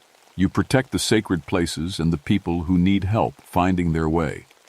And when the time comes, you teach others to do the same." He began to fade away, but his final words came clearly. "The mountains have been waiting for you, Margaret Thornfield. Welcome home." That was 3 years ago. Since then, my life has changed in ways I never could have imagined. Officially, I'm still just a park ranger with an unusual talent for finding lost hikers and preventing environmental disasters. My success rate is so high that other rangers sometimes joke about my supernatural intuition if they only knew how right they were. Unofficially, I've become something much more important, a liaison between the world of the living and the world of the spirits. The Nunahai appear to me regularly now, not as mysterious figures glimpsed in fog, but as trusted partners in protecting the Blue Ridge Mountains. They've taught me to see the forest as they do, not just as trees and rocks and wildlife, but as a living system where everything is connected. They've shown me sacred sites that don't appear on any modern map, told me stories that help me understand how the land itself thinks and feels, and in rituals. In turn, I use my position and training to protect what they hold sacred. The illegal dumping was just the beginning. Over the past 3 years, I've stopped 2 major development projects that would have destroyed important spiritual sites, prevented a mining operation from contaminating a watershed that feeds 3 counties, and quietly redirected several highway expansion projects away from Cherokee burial grounds. Each time I work within the system, filing reports, organizing inspections, coordinating with other agencies. But I also have guidance that no other ranger has access to. The Nunahai can see the long-term consequences of human actions in ways that our environmental impact studies never capture. It's not always easy. There are times when my supernatural sources of information conflict with official Park Service policy. Times when I have to choose between following regulations and protecting something irreplaceable. But I've learned to trust the wisdom of beings who have been guardians of these mountains for over a century and a half. They've never steered me wrong. The hardest part has been the isolation. I can't exactly put consultation with immortal Cherokee spirits in my incident reports. Most of my colleagues think I'm just unusually dedicated and maybe a little eccentric. My family worries that I spend too much time alone in the mountains. They don't understand that I'm never really alone anymore. Last month, I started training 2 other Cherokee Rangers who work in different sections of the parkway. Both of them had been having their own encounters with the Nunahai, but were afraid to talk about it. Now we meet once a month to share information and coordinate our efforts to protect the sacred sites throughout the Blue Ridge. The Nunahai are pleased with this development. They've told me that their influence extends far beyond my section of the parkways. And they need more living allies who can work within modern institutions while respecting the old ways. I've also started keeping more detailed records of everything I've learned, following my grandmother's example. Someday, when I'm ready to retire, I'll need to pass this knowledge on to the next generation. The mountains will always need guardians who can walk between worlds. But for now, I'm content to do my job, both the official one and the unofficial one. Every morning when I drive out to start my patrol, I feel the presence of the Nunahai around me, ancient protectors who have chosen to trust me with their secrets. The Blue Ridge Mountains are more alive than most people realize, full of mysteries and magic that exists alongside the hiking trails and scenic overlooks. Most visitors will never see beyond the surface beauty, but sometimes when someone really needs help, when they're truly lost and frightened and alone, they might encounter an elderly Cherokee man who appears just when hope is running out. He'll give them exactly the guidance they need, and then he'll vanish before they can properly thank him. If that ever happens to you, don't try to explain it away. Don't convince yourself it was just your imagination or stress-induced hallucination. Accept the help with gratitude. Say thank you to the empty forest. And remember that some things are more real than real, more true than facts. The Nunahai are still here, still taking care of people who need them. They've been doing it for over 150 years, and they'll keep doing it long after I'm gone. Because some promises are stronger than death, and some guardians never abandon their posts. The mountains remember everything. And sometimes, if you're very lucky or very lost, they'll remember to help you too. My name is Margaret Thornfield, and I walk between worlds. It's the best job I've ever had.